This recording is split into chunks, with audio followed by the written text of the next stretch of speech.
Okay, let's just say you're driving home and suddenly your GPS freezes. Your phone says you've got full bars, but it takes forever to make a call. Or maybe the call drops for no reason and you have to redial. You brush it off. Probably just your carrier being weird. But then, later, during a house party, your light flickers for a second. No need to panic, you're not haunted by a ghost. At least I hope not. No, it's much more likely that the sun is acting up. Because a giant hole about 500,000 miles wide opened in its atmosphere, and now it's sending strange stuff straight at us on Earth.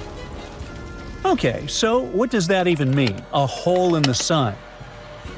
Well, when we look at the sun with highly protective sunglasses, of course, all we can see is a bright, calm star. But that couldn't be further from the truth. Up close, it's total chaos. Its surface boils with magnetic storms. The loops of plasma twist and snap, and every now and then, the outer layer, called the corona, becomes unpredictable. That's what happened recently when a massive region of the sun's atmosphere suddenly changed shape. So scientists call it a coronal hole, but don't picture a crack or a crater. It's more like an open vent in the sun's outer layer. Our star has these invisible forces running through it, like tension lines beneath the surface. Most of the time, they loop back on themselves, but sometimes, in certain spots, they stretch outward into space like open lanes. And that's when stuff starts flying. Particles shoot out at crazy speeds in what we call the solar wind. This wind hurls through space at about 1 million miles per hour, which is fast enough to reach Earth in a few days. The area of the sun where the wind comes from looks darker and cooler than the rest of it. That's why we call it a coronal hole. And the current one is huge, so big that you could fit about 62 Earths side by side. It stretches across a massive chunk of the sun's southern hemisphere and is pointed straight at our planet. So, what exactly is the sun sending our way, and what happens when it gets here? Well, solar wind isn't just fast. It's also packed with tiny charged particles the sun hurls out when it's feeling active. And when that stream runs into Earth's magnetic field, it's like tossing a rock into a still pond. It presses against our planet's magnetic shield, distorting it like a balloon being poked from the outside. That's what creates these breathtaking auroras. However, sometimes, the sun takes it even further. Instead of a steady stream, it blasts out a massive cloud of solar material all at once. That's called a coronal mass ejection, or CME. This can mess with GPS and jam signals, as partly because of something called the ionosphere, a charged layer way up in Earth's atmosphere that helps radio signals travel. When that layer gets disturbed, signals start bouncing weirdly or dropping out completely. In late May 2025, Earth was hit by a geomagnetic storm. It was classified as a G3, which means strong. It came from a stream of high-speed solar wind released by a coronal hole and caused visible auroras as far south as Iowa and Oregon. Warnings issued pointed to GPS and shortwave radio disruptions during the storm, but no serious issues were reported. Just a few days later, the situation got worse. On June 1st and 2nd, another storm happened. This time, it was a G4 class. That one is considered a severe level event, just one step below the highest category. The skies lit up. People across the northern U.S., and even as far south as California and New Mexico, saw glowing curtains of green and pink across the night sky. It's the kind of thing you normally have to travel to the Arctic or Antarctic Circle to see. Okay, fine, I'm convinced. Ghosts don't do this stuff. But it wasn't just a light show, although even astronauts aboard the International Space Station were able to capture breathtaking pictures. Airlines received radiation warnings and may have altered some flight paths as a precaution. Satellite operators were monitoring for signal drift, and high-frequency radio used by ships, planes, and amateur operators could have experienced brief disruptions. But then came another one. A few weeks later, in mid-June, Earth was hit by a G2-class geomagnetic storm. It wasn't as intense as the earlier G4 event, which meant less risk for disruptions and another chance to catch glowing skies on camera. Then, just to keep things interesting, the Sun followed it up with a pair of powerful solar flares on June 17th and 19th. Solar flares are distinct kinds of outbursts, but with similar consequences. The Sun's surface is constantly moving, dragging magnetic fields around like tangled cords. Eventually, those lines get twisted so tightly that they snap, and that snap is what causes a solar flare. If a CME is the Sun launching materials, a solar flare is more like the Sun flipping a light switch, except the light is radiation, which floods space at the speed of, well, light. Flares hit fast, sometimes within minutes, and they don't need to carry particles to cause problems. So, while CMEs are like massive clouds of solar blasts that take a day or two to arrive, solar flares are the flash that hits you before you even see it coming. And in mid-June, Earth got hit with two of them, one after another. The second one was the stronger one and briefly knocked out radio communications across parts of the US. Why is all this happening? It's not random. The Sun follows a pattern. It goes through phases, kind of like moods. Yeah, solar moods. Every 11 years or so, it gets a little dramatic. More flares, more sunspots, more weirdness. Scientists call this peak period the solar maximum, and we are currently in the middle of one. Right now, we're in solar cycle 25, which is expected to peak sometime between now and early 2026. During this time, the Sun's getting active. It seems like things are just starting to heat up, and we can expect even wilder storms in the coming months.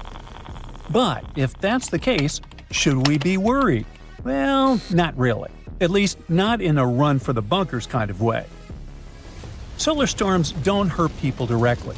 You're not going to get sunburned through your roof or microwaved in your sleep.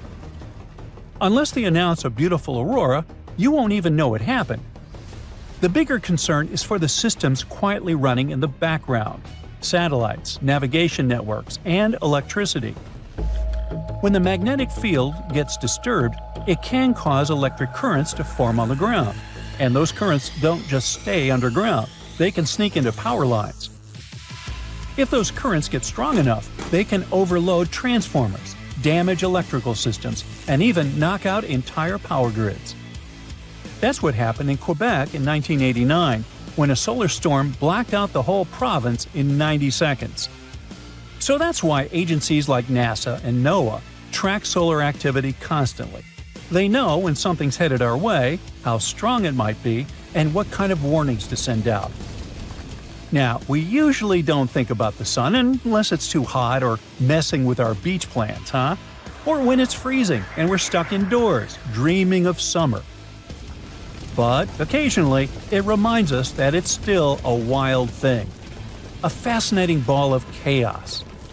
It flares, it erupts, it throws giant waves of charged particles across space just to see what happens. And even from 93 million miles away, we feel it.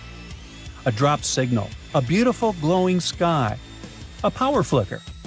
Little hints that we're not as disconnected from space as we'd like to believe. So, the next time your GPS acts weird or your screen glitches for no reason, don't blame your phone or Casper. It just might be the Sun feeling moody again. What the? Look! Do you see this? Part of the Sun has broken off, and it's now churning above the star's surface, having formed a giant vortex. What's going on there? Well, let's admit it. We still know very little about the Sun, however crucial this star is for our well-being. But in the case of the broken Sun, scientists can probably explain what happened. Some of the star's plasma likely erupted from the Sun's surface and broke away, creating something resembling a crown-like vortex over the solar North Pole. And still, this is just a theory. Astronomers need to conduct further analysis to figure out if this is what really happened. At the moment, they're a bit baffled, since this phenomenon is nothing like anything they've seen before. But the footage we've got is undeniably impressive. What is more alarming, though, is that the behavior of our star is currently changing. The sun is ramping up its activity. It's getting rowdier with flares and sunspots. This year, it's flared every day so far. It's also thrown up a few X-class and M-class flares in January of 2023. These flares are the largest and second largest eruptions our star can produce. Even though it sounds kind of alarming, don't worry. The sun has certain activity cycles that repeat every 11 years or so.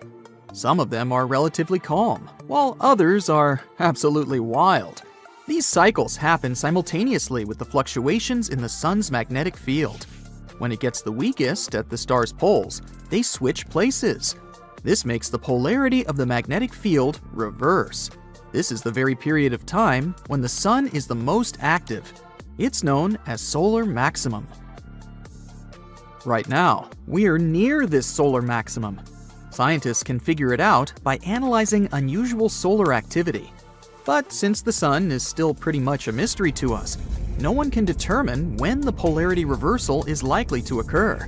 A rough estimation is July of 2025. At the same time, we can't say that the current solar situation is normal. It's true that each sun's cycle is different from others. Some are weaker and some are more powerful. So this one, which started in December of 2019, has already significantly exceeded all scientists' expectations and keeps doing so. Which brings us back to the vortex observed on February 2nd, 2023 that impressed astronomers so much. It started as a solar prominence. This is a bright plasma filament extending away from the surface of the sun. And, let me tell you, solar prominences are an absolutely regular phenomenon. And like the most recent one, they often occur at high altitudes around the sun's crown, which is the outermost layer of the star's atmosphere, also known as the corona. Anyway, prominences like the one in question are called hedgerow prominences because they look like a hedge. But what surprised astronomers happened a bit later. The material of the filament apparently broke away and started circling the pole near where it occurred at 60 degrees latitude and at a speed of about 60 miles per second. And it lasted for about 8 hours. One scientist, who has been observing the sun's cycles for decades, claims that he has never seen vortices like that. Unfortunately, solar poles are very difficult to observe, so it might be a while till we get our answers. For the first time, a spacecraft touched the surface of the sun in 2021. It was NASA's Parker Solar Probe that flew through our star's upper atmosphere. It also took some samples of particles and examined magnetic fields there.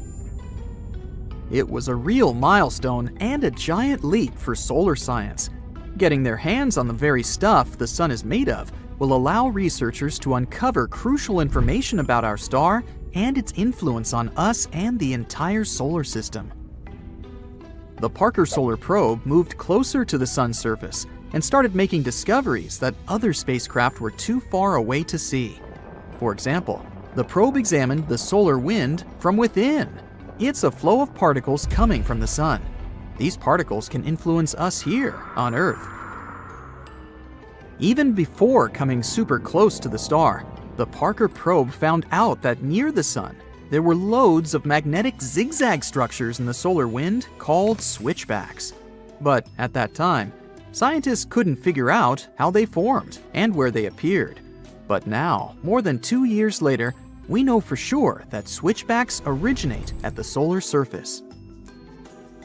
As you know, the sun doesn't have any solid surface, unlike our planet, but it has a superheated atmosphere, which is made of solar material bound by magnetic forces and gravity.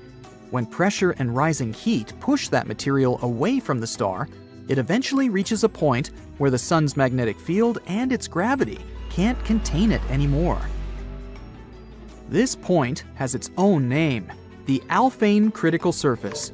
It marks the edge of the solar atmosphere, and that's also where the solar wind begins. The material that manages to make it past the boundary turns into the solar wind.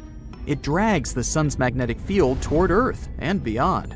But the most important thing is that past the boundary, this wind starts moving so fast that its waves can't return back to the sun, which literally means severing all connections with the star. During its flyby, the Parker probe passed inside and out of the sun's corona several times, which proved that the Alphane critical surface wasn't shaped like a smooth sphere. It has valleys and spikes, and its surface is kinda wrinkled. At one point, the probe even came across a pseudo-streamer. These are massive structures in the sun's corona that rise high above the surface of the star. You can see them from Earth during solar eclipses. And you know what? For the Parker probe, passing through the pseudo-streamer was like flying into the eye of a storm. Inside, everything was much quieter. Particles moved more slowly, and there were fewer switchbacks. It was a huge change from the barrage of particles the probe encountered inside the solar wind. Now, speaking of solar flares, those are pretty dangerous for Earth. The radiation they release can interfere with our radio communication. Such storms affect all electronic systems, from the internet to power grids, and can even destroy satellites. Most solar flares last for minutes, but some continue for hours. Scientists classify solar flares depending on how brightly they shine in X-rays. You aren't likely to notice the tiniest flares if you don't have special equipment. Medium solar flares lead to fleeting radio blackouts at the poles, but nothing too serious. It's X-class flares that people should be worried about. They cause the strongest and longest-lasting solar storms. A super strong solar storm heading toward Earth won't happen at once. First, there will be high-energy sunlight, mostly ultraviolet rays and X-rays. They will ionize our planet's upper atmosphere and mess up radio communication. After that, a radiation storm will hit Earth. And finally, a colossal cloud of charged solar particles will reach our atmosphere. The particles will interact with the planet's magnetic field and wreak havoc all over the world. If an intense solar storm happened these days, it would start by disrupting GPS and knocking out satellites. If any astronauts were spacewalking at that moment, they would have mere minutes after the first flash of light to find shelter. Their spacecraft would likely be properly shielded and safe enough. The main challenge would be to get inside in time. After that, the storm will proceed to interfere with satellite communications. That's why tons of your daily activities, from calling your friends to paying with your credit card, would be at risk. But one of the worst consequences would be connected with power grids.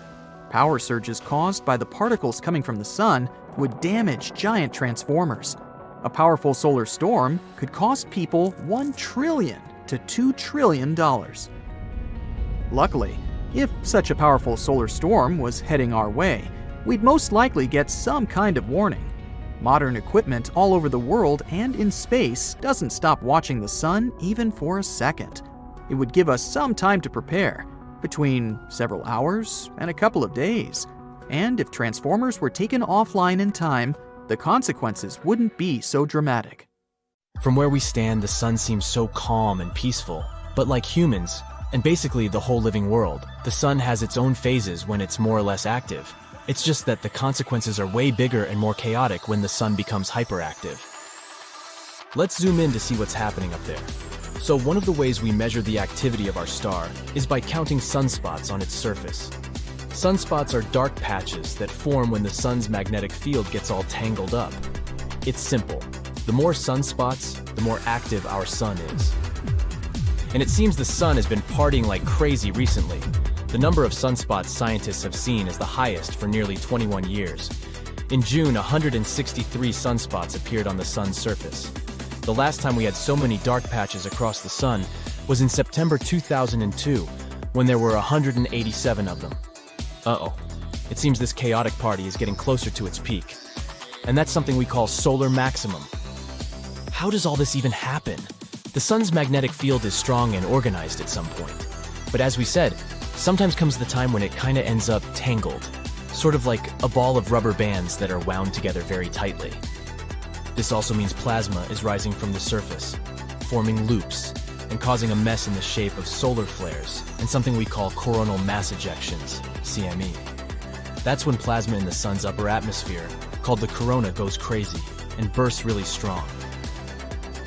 Then at some point, this ball snaps and completely flips and turns the South Pole into the North Pole and vice versa.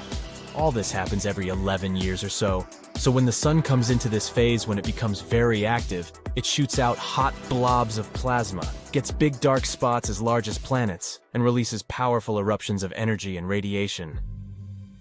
Something fascinating happens when the sun becomes more active. A thing called plasma waterfall or polar crown prominence, PCP. It's like a mini eruption that starts on the sun, and it seems like it tries to get away, but then the sun's magnetic field pulls it back before it can escape into space.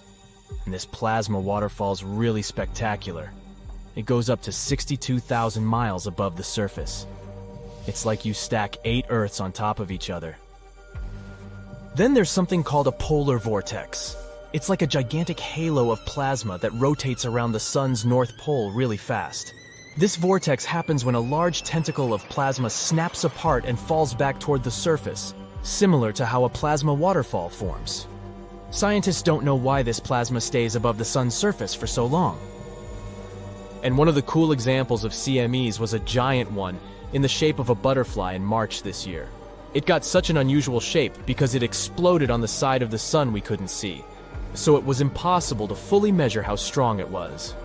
Fortunately, that one didn't explode in our direction, but it might have hit Mercury a little bit. And it's possible it knocked off some dust and gas since Mercury has a weak magnetic field.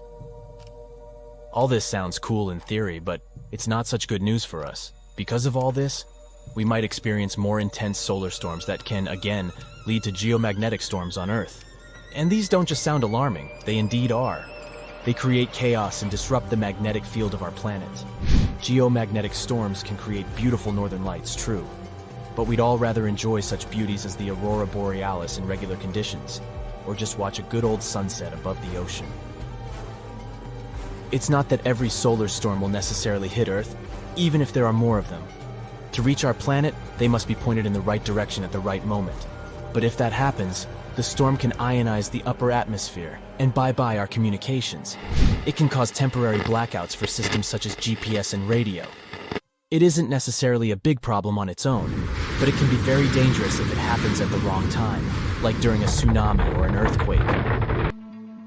The storms can also damage electrical infrastructure, like rail lines and power grids. If you're on a plane at that time, you might be exposed to higher levels of radiation. It's still not clear how dangerous that will be for you, but it can be a serious problem for astronauts in space. When solar storms mess with the magnetic field, this can affect the migrations of some animals, such as sea turtles, whales, and birds. Since things in the animal kingdom mostly work in the natural order, who knows how these animals go through or even survive such changes? And when the sun is at a maximum of its activity, satellites in space are in trouble too. We have more satellites in space than ever before. And when the upper atmosphere becomes denser because of all these changes, this can push satellites in different directions. They might crash into one another, or some can even fall back to Earth, which again is only cool in movies with superheroes who can relatively easily deal with this stuff. Hopefully, we'll avoid a massive solar storm like the Carrington event. The story was similar.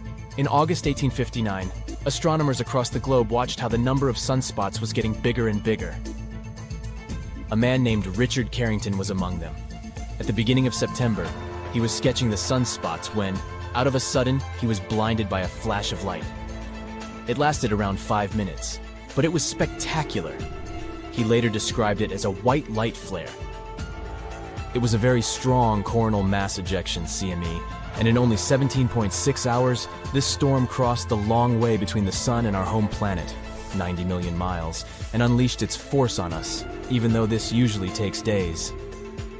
And when this storm started, telegraph machines across the world sparked.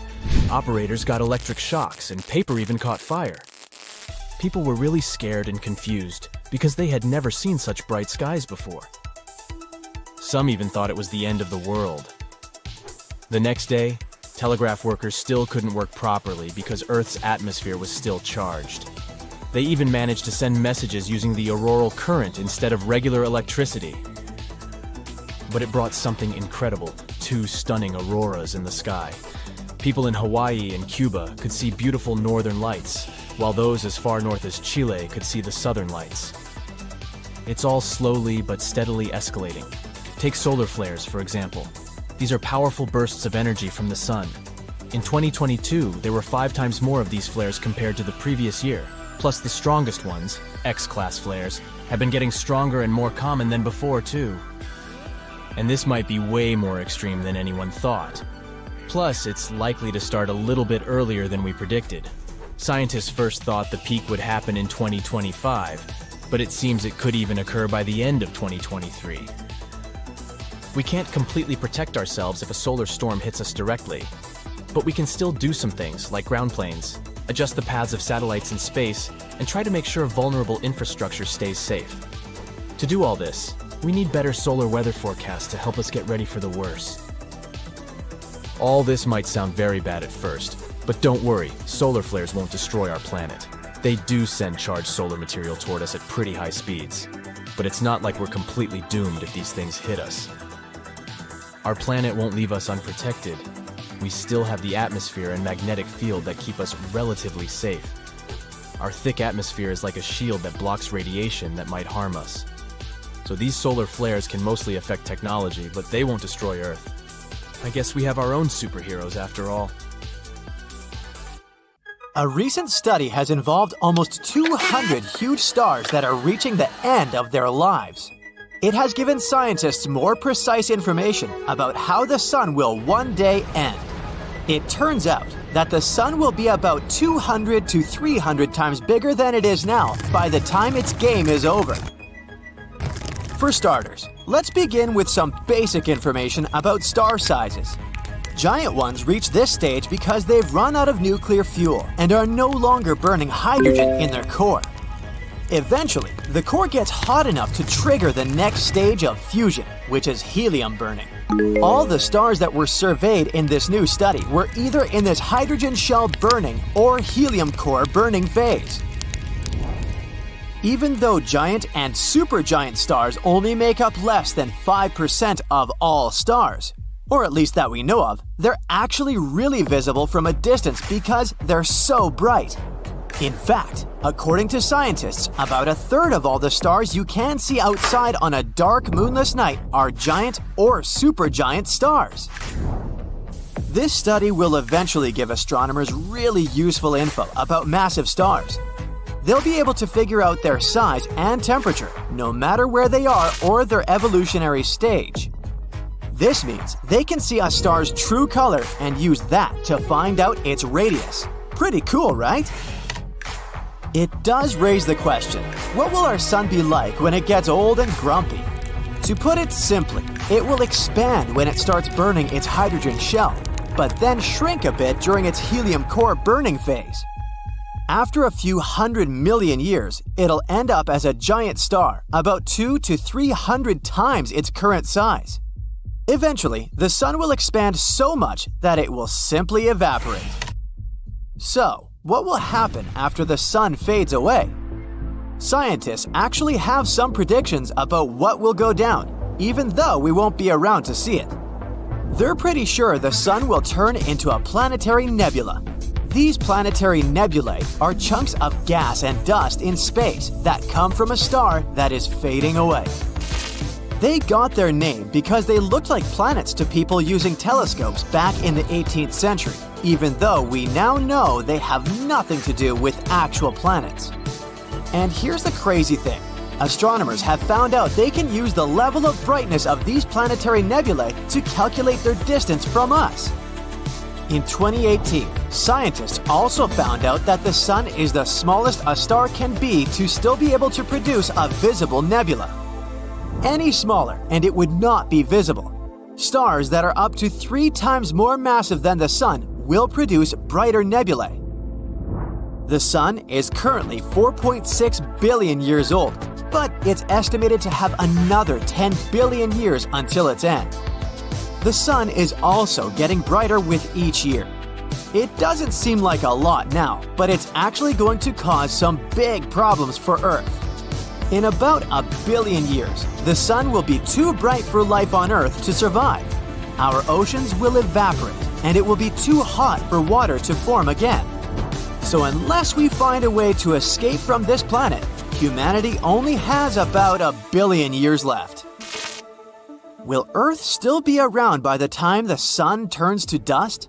It's hard to know for sure the exact timeline. But even before that happens, Earth will most likely be scorched and lifeless, with no atmosphere or oceans left. It's not clear how close the sun's outer layers will get to Earth, but if they get too close, it could cause Earth to spiral into the sun and disappear altogether. Even if our planet does somehow manage to survive the sun's giant phase, it will be orbiting a hot white dwarf, or a star that has run out of its fuel. In that distant future, the sun will be barely larger than our planet. Eventually, the sun will cool and dim completely. It'll move to another stage called a black dwarf. It will cause Earth's orbit to loosen up, and our planet will spiral into the fated sun. But interestingly, the sun doesn't get the final say in what happens to Earth. Gravity keeps planets in orbit, but it also attracts them to each other, which can cause their orbits to flex and drift. This could lead to the solar system destabilizing and ejecting planets, including Earth. Basically, a lot might happen in the next 5 billion years before the sun becomes a red giant. There's also another scenario. While most stars stay far away from our solar system, there's a chance that one could come closer in the next billion years. Even a small star or black hole could mess up the orbit of our planet if it gets too close. But don't worry too much, the odds of that happening are low because of the amount of space between stars. Our sun is a solitary star, so there's little to no chance we'll be able to catch a ride with another one nearby. However, many stars in our universe have companions. Among these stars is Castor, a stunning system that comprises 6 stars, and is one of the brightest objects in the night sky. Although humans have been admiring Castor for ages, they were not aware of its true nature until the invention of telescopes and spectroscopes. Even with the help of a small telescope, it's evident that Castor is composed of 2 primary stars, Castor A and Ba, that revolve around each other. These stars are larger than the Sun and need 467 years to complete one orbit. In total, Castor is composed of 6 different stars. The biggest one, called Castor AA, is roughly 2 times larger than the Sun, while the smallest has about 0.5 of the Sun's mass. If humans want to survive the next billions of years, we might need to set up camp somewhere else in the universe. It may seem like something out of a sci-fi movie, but it could be our reality one day. Thankfully, NASA is already looking at some options. They've discovered 2 new planets, TOI 700e and TOI 700d, that might be new hotspots for us humans. TOI 700e is the optimistic zone, which means it could have water and even an atmosphere. TOI 700d is in the conservative habitable zone. So, scientists aren't too sure about it yet, but hey, we'll take what we can get. But hold on, before you start packing your bags, there's a little problem. How do we get there? It took John Glenn months of preparation just to circle Earth 3 times. So we might need to start working on our astronaut training. Well, at least we have some options for our future intergalactic vacation plans. Wouldn't it be nice if we could time travel so we could see what our solar system will look like in billions of years? An American physicist named Ron Mallett has proposed one interesting theory for time travel. It uses light, a resource that is abundant in the universe. His idea involves using a rotating cylinder of light, which could transport an object in both space and time, similar to how a bubble moves in a swirling liquid. Mallett suggests that a cylinder of the right shape could allow for travel to the past and the future. To test his theory, he has been trying to secure funding for an experiment. However, some scientists consider Mallett's theory to be impossible and unnecessary to test. We might also be able to travel through time if we move fast enough. According to Einstein, the way we experience time can change depending on how fast we're moving. If we go really fast, time slows down.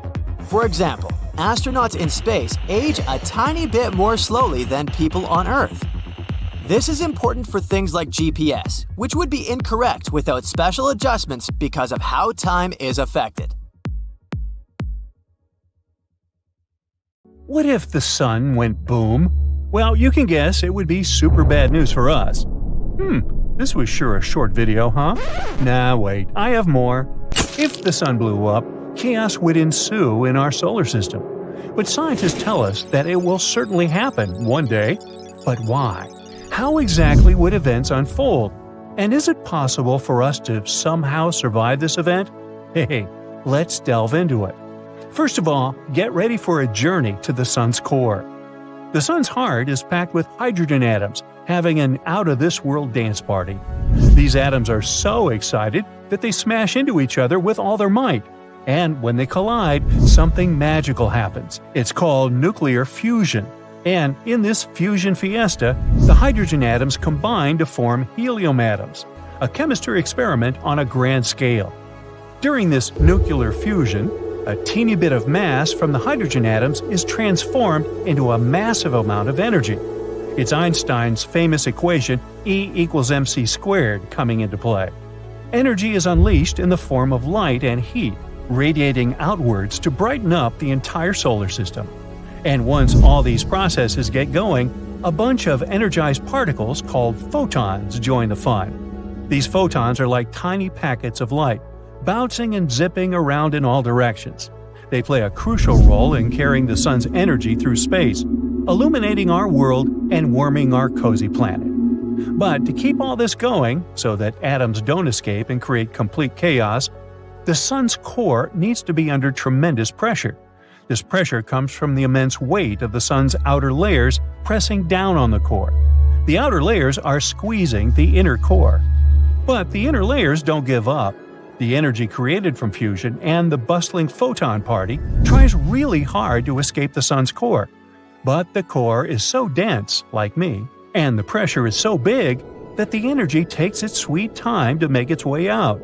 It bounces around, gets absorbed, and re-emitted by other particles. Eventually, after a long time, it reaches the sun's surface and zooms off into space, reaching us as sunlight. So now you know how the sun works. Now, what happens once it reaches the end of its life? Well, here's the twist. Our sun has a limited supply of hydrogen fuel. In about 5 billion years, it'll run out of its fuel. After that, the star will undergo some big changes. Now, pay attention, because there's a pretty good chance we're all going to miss this. First, the sun will puff up and become a red giant, exploding like a balloon. It will grow so big that it will swallow up the inner planets, including our beloved Earth. Talk about a sun taking up all the space. So we won't even see the end of our sun unless we move somewhere further away. After the red giant phase, the sun will shrink a bit. Its outer layers will fade away into space, leaving behind a beautiful planetary nebula. It'll be revealing its glowing core. Ooh! The core, now filled with helium, will start sounding weird. And will start fusing heavier elements like oxygen and carbon. These reactions won't be as energetic, like a party with less dancing and more chill vibes. Eventually, even the helium will be used up, and the sun will become a compact white dwarf, a stellar retiree enjoying its retirement home. Scientists estimate that the sun has about 7 to 8 billion years left before it dims its lights. Don't worry though, by that time, humanity might have traveled to far-off galaxies, or maybe even evolved into amazing space beings. So our sun won't go out with a bang like fireworks. It's not big enough to become a supernova or a black hole. Those stellar superstars need way more mass than our sun to pull off those cosmic tricks. But what if it blew up very suddenly, just like an abrupt event without any reason? Well, let's see. Imagine this. The sun goes boom, and Earth is in for a wild ride. The event unleashes an insane amount of energy, sending a shockwave racing through space at the speed of light. It takes about 8 minutes for this shockwave to reach Earth. Why? Well, the Sun is a whopping 93 million miles away from us on average. So it takes a little over 8 minutes and 20 seconds for the Sun's light to travel all that distance and reach us. But let's talk about the event itself. It would be a great sight to witness, but sadly, it would also be the end. Roll credits. The crazy amounts of unleashed energy would cause the Sun to expand rapidly, again swallowing up the inner planets, including our Earth. And that's not all. Brace yourself for a massive burst of radiation. The Sun would unleash a torrent of supercharged particles. We're talking about X-rays and gamma rays, the kind that can seriously mess things up. When these high-energy particles hit the atmosphere, they go wild, causing all sorts of chaos. They ionize the atmosphere, creating a ginormous electromagnetic pulse. This pulse is like a shockwave for electronic devices. It fries them, zaps them, and leaves them useless. So if your gadgets aren't protected, they're in for a rough time. Speaking of rough times, after that, it's instant vaporization for our planet. But the Sun's grand finale just doesn't mess with Earth. It wreaks havoc on the entire solar system. That massive burst of energy would be crashing into everything in its path. Planets and other objects get knocked off of their cozy orbits, causing chaos and unpredictability. The asteroid belt between Mars and Jupiter, kapow! It's gone, obliterated, or scattered to the cosmic winds. And even planets that will survive this event will probably go off their orbits to wander somewhere. And let's not forget about the outer planets, like Jupiter and Saturn. These giants generate their own internal heat, which keeps them cozy and attracts lots of moons. But the Sun's boom would steal their warmth, turning them into incredibly cold places. And now that we've discussed how catastrophic all this would be for everything in our solar system, let's ask the logical question: can humanity make it? The short answer is nope, we wouldn't make it. Everything would be wiped out, except maybe some sneaky bacteria hiding in the shadows. But in a crazy scenario where the Sun gave us a heads up about its plans, we might have a fighting chance. If we knew in advance and had time to prepare, we could get our survival gears turning. So what could we do?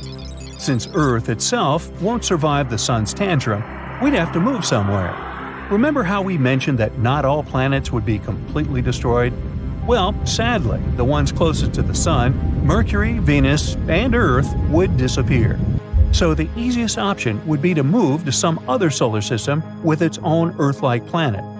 But what if the Earth somehow managed to survive this catastrophe? Let's not think about how it happened and just discuss the consequences. Well, our climate would go crazy. During the first moments of the Sun's kaboom, the radiation and particles would crank up the temperature big time, like a never-ending heat wave. We're talking major greenhouse effect. The oceans would evaporate, creating thick, fluffy clouds that trap heat and refuse to let it escape into space. And after that, without the Sun's warm embrace, the Earth would quickly become an icy freezer. So we'd have to think outside the box. One idea would be to take shelter deep underground, where we won't be that much affected by radiation and sudden temperature changes. As you dig deeper, the temperature rises. So, with the right tools and resources, humanity could hunker down in fortified bunkers, surviving for a couple of years without the Sun's rays. Why just a couple of years? Well, remember how we said the Sun is a gravity center of our solar system? Without it, Earth would be adrift in search of a new center of gravity. Imagine our planet, our trusty satellite, the Moon, and all the other planets slowly floating away into space. Luckily, our trusty Sun is hanging in there, keeping us warm and shining for many more cosmic adventures to come. So, we're safe for a few billion years. But it's always fun to imagine impossible scenarios. So stay tuned for more what-ifs. The Sun is getting ready to flip as its magnetic poles are reversing. Similar to Earth, the Sun has a magnetic north and a magnetic south. But unlike Earth, the reversing process of the Sun's poles is more frequent and easier to predict. The next flipping is expected to take place this year between April and August. As apocalyptic as it might sound, you don't have to worry. If you're around 30, you've already experienced this phenomenon more than once, as the sun flips every 11 years. You probably didn't notice any changes back then because this process doesn't impact Earth's life so much. But this time, things might be a little different. On Earth, ocean currents are movements that play a crucial role in influencing both climate and weather by distributing heat from the equator to the poles. On the Sun, these currents are more like an ocean of plasma, but they not only transport heat, but also carry electromagnetic energy. That happens because the Sun is a huge ball of hot and ionized gases that keep flowing inside its core. By fusing together hydrogen atoms and forming helium, our star releases a massive amount of energy, leading to these very heavy flowing electric currents. And whenever you have currents, you have magnetic fields. It's easier to understand if you think of that classic experiment with a wire and a nail that you probably conducted in elementary school. When electricity flows through a wire, it creates a magnetic field around the wire. So when you connect a wire to a battery and wrap it around a nail, the nail becomes a magnet. This is similar to how electric currents create magnetic fields on the Sun. This whole process, with the help of which the Sun generates its magnetic field, is called a dynamo.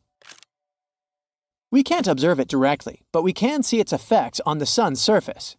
When plasma and magnetism flows become unstable and intense, they manifest as sunspots. You know, those dark areas on the Sun's surface? Much about how the dynamo works remains a mystery. But scientists have learned something important after observing these sunspots for centuries. The dynamo process follows a pattern. About every decade, it reorganizes itself. The Sun's polar magnetic fields get weakened, eventually reaching zero, and then they return, but with the opposite polarity.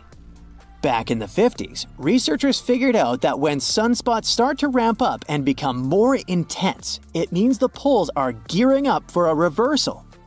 And over the past few years, solar activity has been off the charts. We're talking about more solar flares, more electromagnetic radiation bursts, and more plasma blobs being ejected into space. It's like we're sitting in the front row at the solar system's most epic fireworks display. In fact, the Sun hasn't been this lively in probably 2 decades. Right now, experts think the polar fields are almost in sync and steadily weakening, inching closer and closer to zero. But we haven't reached the point of reversal yet. Although it might sound like the Sun flips its magnetic poles like clockwork every 11 years, the truth is that it's not as neat as it seems.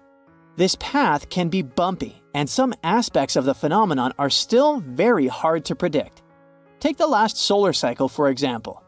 The Northern Hemisphere started its magnetic flip back in early June 2012, but then it kinda hit a snag and lingered around the neutral point until late 2014. Meanwhile, in the Southern Hemisphere, things were smoother, with the polarity switching over in mid-2013. This time around, the Sun is actually playing nice. Things seem to be running way smoother this cycle, with the poles transitioning more evenly. But here's the thing, reversal processes are never the same. That's what makes this phenomenon so interesting to observe. But at the same time, it's hard to predict how it'll affect us down here. Here on Earth, we don't have to worry too much about those intense sun explosions happening 93 million miles away. But if, and I emphasize if, a solar storm were to reach our planet, the main threat it would bring would probably be the disruption of communication satellites in space. However, things might be different in this cycle reversal happening in 2024 because the number of satellites has skyrocketed in recent years. For example, Elon Musk's Starlink system alone involves more than 4,000 of them. All these satellites, along with communication and GPS satellites, could be impacted or even destroyed by a powerful solar storm. Although the chances of a powerful solar storm hitting Earth are low, it's not impossible. Back in 1859, during the Carrington event, a storm occurred near the peak of the solar cycle, causing currents to surge through telegraph lines, sparking fires and disrupting messages worldwide. Earth fell silent as telegraph communications failed. Just imagine what a solar storm could do to our vast number of satellites today. It could affect everything we rely on daily, from space-based communication and navigation to weather forecasting services. The ground-level power distribution could also be affected. You can forget about watching YouTube or Brightside, because if such an event occurred today, it would cause an internet apocalypse, sending countless people and businesses offline. There's a prediction that says that if a Carrington-class event happened today, it would result in damages ranging from $0.6 to $2.6 trillion. And I'm talking about the United States alone. Fortunately for us, solar storms as intense as the Carrington event happen only once every 500 years or so. Bad news for communication satellites, but great news for aurora watchers. During the Carrington event, dazzling auroras borealis lit up the sky as polar light shows stretched far beyond their usual ranges. The northern lights were spotted as far south as Cuba and Honolulu, Hawaii, while the southern lights were seen as far north as Santiago, Chile. For many people around the world, this was their first glimpse of the aurora, leaving them obsessed with the unusually bright skies. Some of them thought it was the end of the world, while others began their day early, thinking the sun had risen after hearing birds chirping and seeing the bright skies. Today, we know there's nothing strange about it, considering that the appearance of auroras at lower altitudes is one of the expected effects of the sun's magnetic pole reversal. Typically, these dazzling phenomena are found between 60 and 75 degrees latitude, but during the last magnetic pole reversal in 2013, intense auroras were observed below 50 degrees. Eyewitnesses describe these auroras as blood or deep crimson red, shining so brightly that you could read a newspaper in their light. It's important to study this phenomenon and not to fear it. The inversion of the magnetic poles on the sun is actually a great opportunity for scientists to better understand how our star works. Since many pieces are still missing in the whole dynamo situation, we're still not very good at predicting why some solar cycles are more intense than others, or when exactly a coronal mass ejection will erupt. But being able to predict that is becoming more and more necessary as we venture ourselves into space. The more people are out there beyond Earth, the more exposed they are to these strong solar storms. That's why the scientific community wants to know more precisely when a solar storm can cause damage to spacecraft and space stations. Plus, it would help meteorologists make progress in predicting weather, not only on Earth, but also in space. The whole point is to make space travel safer as the interest in crewed missions to the Moon and Mars grows every year. Another reason why it's important to learn more about the sun's pole inversion is to better understand how the mysterious interior of the sun works. That could actually help us figure out the aspects of other stars in the universe and maybe get closer to answering the ultimate question: why are we here?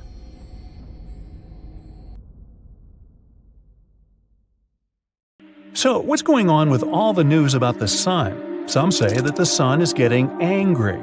Well, what does that mean exactly, and should we be concerned? Frankly, yes, we should be concerned. It's generally not a good thing to get too much sunshine. The ultraviolet component of sunlight is harmful to the skin. That's why humans have adapted a spectrum of skin pigmentation. The more sunlight there is to protect ourselves against, the more pigmentation we need. Big floppy hats, and of course, bottles of high SPF oil-free sunscreen help too, especially for fair-skinned people. But what is planet Earth going to do? First, let's get a good estimate of just how angry the sun is likely to get. The sun usually goes through an active-calm active cycle every 22 years, with highs and lows occurring every 11 years. Why that happens, no one knows, it just does. There's probably a reason, but scientists haven't figured it out yet. They do know that, with each cycle, the sun reverses its magnetic poles. That in itself is pretty astounding, especially when you consider that Earth hasn't reversed its magnetic poles in the last 600,000 years. Lately, the sun has been extremely calm, the calmest it's been in over 100 years in fact. That's unusual too. The active-calm-active cycle has turned into an active-calm-calm cycle. But that's changing, and it's why we are notifying Brightsiders about what to expect in the coming few years. The terms calm or active or angry refer to the amount of high-energy radiation that the sun gives off. Thankfully, the amount of visible light the sun gives off doesn't change very much. That would be a serious problem. If the sun were to get just 6% dimmer or brighter, the Earth would either freeze or fry. Observing sunspots is the easiest way to measure how active the sun is. The more sunspots that are visible, the more active the sun is. A graph, known as the butterfly diagram, tracks the 11-year period of sunspot activity. The butterfly diagram shows how sunspots disappear regularly from the surface of the sun and reappear regularly in other locations. NASA predicted that the present cycle of solar activity would be calm like the previous one. But it's starting to look like that is not the case. Presently, we are in solar cycle number 25. That's the 25th 11-year solar cycle since 1755, when record-keeping began. This cycle of solar activity is expected to peak in 2025. The sun has already exceeded the number of sunspots NASA had predicted. So, it doesn't look like this solar cycle is going to be a calm one. It looks like we are going to have some very active sun-blasting radiation on Earth for the next several years. In early February 2022, 40 out of 49 SpaceX communication satellites in orbit above the atmosphere were destroyed by an explosion on the sun. High-speed electromagnetic plasma gas from the sun, known as solar wind, caused the Earth's atmosphere to compress, and Elon Musk's satellites lost their orbital integrity and crashed back into Earth. Sunspots look like dark spots on the sun, but they aren't dark. They're just not as bright as the surface of the sun. To get a better idea, take a lit 25-watt light bulb and hold it in front of a lit 100-watt light bulb. The 25-watt light bulb will appear dark. That's the same way it is with sunspots. Sunspots on the surface of the sun almost always come in pairs. This is because sunspots are magnetic storms in the plasma gas of the sun. One sunspot will be magnetic positive, and the other sunspot will be magnetic negative. Between the two sunspots, which can be many times bigger than the Earth itself, there flows an electric current that carries a fiery arc of ionized gas with it. Solar flares are something else we should be concerned about. They are powerful electromagnetic explosions on the sun associated with sunspots. As the superhot plasma gas on the sun churns and twists, it also twists the magnetic field lines in the sunspots. When these lines snap, a powerful explosion releases X-ray and gamma radiation at the speed of light. Visible gases are also released. Solar flares have a classification system according to how powerful they are. X-class solar flares are the most dangerous. This type of solar flare can cause radio blackouts across Earth and harm satellites, astronauts in orbit, and even passengers on high-altitude airplanes. M-class solar flares cause spectacular aurora at the North and South Pole areas on Earth, while C-class solar flares have almost no effect on Earth. But solar flares are not the biggest explosions on the sun. CME stands for coronal mass ejection, and these are much more massive than solar flares and more dangerous when they're headed our way. As the name indicates, coronal mass ejections are explosions that originate on the sun's corona. They hurl millions of tons of hot ionized gases outward from the corona. The word corona is derived from the Latin word for crown, and it's the layer of thin bright gas around the sun's surface. The corona of the sun is much hotter than the surface of the sun. The surface itself is about 10,000 degrees Fahrenheit, but the corona is somewhere between 1 to 2 million degrees. The why and how the corona is so much hotter than the surface of the sun is another major mystery that scientists have yet to completely work out. A recent theory claims the corona is heated by sound waves and the sun's nuclear reactions make a lot of noise. Project GONG, which stands for Global Oscillation Networking Group, was set up on Earth to monitor the sound waves on the sun. Cool, huh? Turns out the sun is ringing or oscillating like a bell. And we have 5 observation sites across the globe. One in India, Australia, one in the Canary Islands, one in Chile, and one in California, that keep a constant watch over the 10 million sound waves moving on and around the sun. Now that the sun is entering an active phase, we can expect to see more powerful CMEs heading our way. The gases expelled by the sun are ionized and stripped of electrons by the intense heat. This causes them to form a proton storm that can travel through space at speeds of around 500 miles per second. These positively charged atomic nuclei will mostly be blocked or deflected by the magnetic field that extends around Earth. Our atmosphere is no help against a proton storm, although the last mile of air above the surface of the Earth stops the harmful X-rays from solar flares. The particle wind from the Sun can only be stopped by Earth's magnetosphere. We can look forward to some spectacular aurora around Earth's magnetic poles, and it's very possible that these aurora will extend down to the mid-latitudes when the Earth is moving through a coronal mass ejection.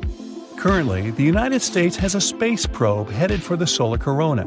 Because the corona of the Sun extends outward for many millions of miles, the Parker Solar Probe, as it's called, is cruising 3.8 million miles from the surface of our star, or about 1/10 the distance to Mercury. The probe is experiencing temperatures of 2,400 degrees Fahrenheit, but it is also kept at perfect room temperature. A 4.5-inch thick carbon composite heat shield protects the telescopes and magnetometers in the probe that measure the intensity of the solar wind. The 5 antennae that protrude into the coronal gases are made of a niobium alloy, which can withstand the extreme temperatures of the corona. The recent double calm cycle of the Sun is a bit concerning when trying to predict how active the Sun will get this cycle. The sunspots completely disappeared for a long time from the entire surface of the Sun. It is as if the magnetic distortions we usually see on the photosphere of the Sun had collapsed into its interior. Intense magnetism is coming to the surface now and breaking through into the corona. The National Center for Atmospheric Research in Boulder, Colorado, is predicting that this solar cycle, cycle number 25, will be one of the strongest ever. The last solar cycle was very calm, with a sunspot count of only 116. The average is 170. But the prediction for this cycle is between 210 and 260 sunspots, which would be one of the strongest cycles ever. We stand to lose more satellites to a stronger solar wind. We can also expect electric grid overloads as the proton storm peaks in 2025. That means we should expect an interruption to our internet services as positively charged protons get into the wires, run into the transformers, and overload them. On March 12, 1989, a powerful CME hit Earth and created absolute havoc with our power grids. Will we experience anything of this magnitude in the near future? Well, stay sharp, Brightsiders. What happens when a star runs out of its fuel? First of all, paradoxically, it grows to 1,000,000 times its original size. You see, when the core of a star runs out of hydrogen, it starts contracting under the weight of its own gravity. But some hydrogen fusion continues in the upper layers. While the core contracts, it heats up. This causes the upper layers of the star to heat up too and expand. The radius of the star increases. As the star grows, it engulfs any matter, even its own planets, in its wake. Astronomers have watched stars right before or straight after swallowing entire planets, but until recently, they have never seen the process itself. Scientists from different universities have reported that for the first time in history, they've observed a star swallowing a planet. And this tragic event happened not somewhere in a faraway galaxy, but in our own Milky Way, some 12,000 light-years away from us. Astronomers spotted an outburst from a star, which is around 0.8 to 1.5 times the mass of our Sun, near the eagle-like constellation Aquila. It became over 100 times brighter than usual in a mere 10 days, and after that, it quickly faded away. Even more interesting, this white-hot flash was followed by a longer-lasting signal that was also colder than the first flash. And this combination, my friend, could only mean one thing. The star engulfed a nearby planet. What planet was it? Astronomers believe it could be a boiling hot world from 1 to 10 times the mass of Jupiter. Such planets are also called hot Jupiters. They're giant exoplanets similar to the Jupiter we have in our solar system that need less than 10 days to orbit their stars. The planet we're talking about had been gradually spiraling toward the star until it was pulled into its atmosphere and, eventually, into the core of the perishing star. This galactic feast happened between 10,000 and 15,000 years ago when the star was about 10 billion years old. And given its respectable age, the swallow itself happened lightning fast, in one fell swoop. This is very different from other hot Jupiters, which were quite delicately nibbled by their stars. Astronomers aren't sure if there are any other planets orbiting this star, perhaps at a safer distance, but even if there are, thousands of years will probably pass before they become the star's main course or dessert. In any case, now that astronomers know what they should search for, they're going to be on the lookout for more cosmic gulps. Because one day, our planet, as well as part of our solar system, will suffer the same fate. Everything around us will be gone in a flash. But you may relax and breathe out. It won't happen for another 5 billion years. That's when the sun is supposed to burn out and expand so much that it will swallow the inner planets of the solar system: Mercury, Venus, Earth, and Mars. If people manage to colonize some other world by that time, which should be at least 10,000 light years away from Earth, they would be able to observe this catastrophe. The sun would suddenly become much, much brighter, and it would eject some material into space. It would swallow several planets, including Earth, before nonchalantly setting back to what it was. But stars are not the only things in the universe that swallow other space objects. There's another kind of cosmic monsters that munch on everything, even light. Have you guessed? Right.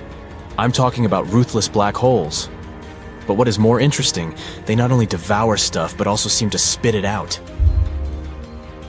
Not so long ago, scientists found out that the supermassive black hole at the center of our home Milky Way galaxy seems to be leaking. Why is it a game changer?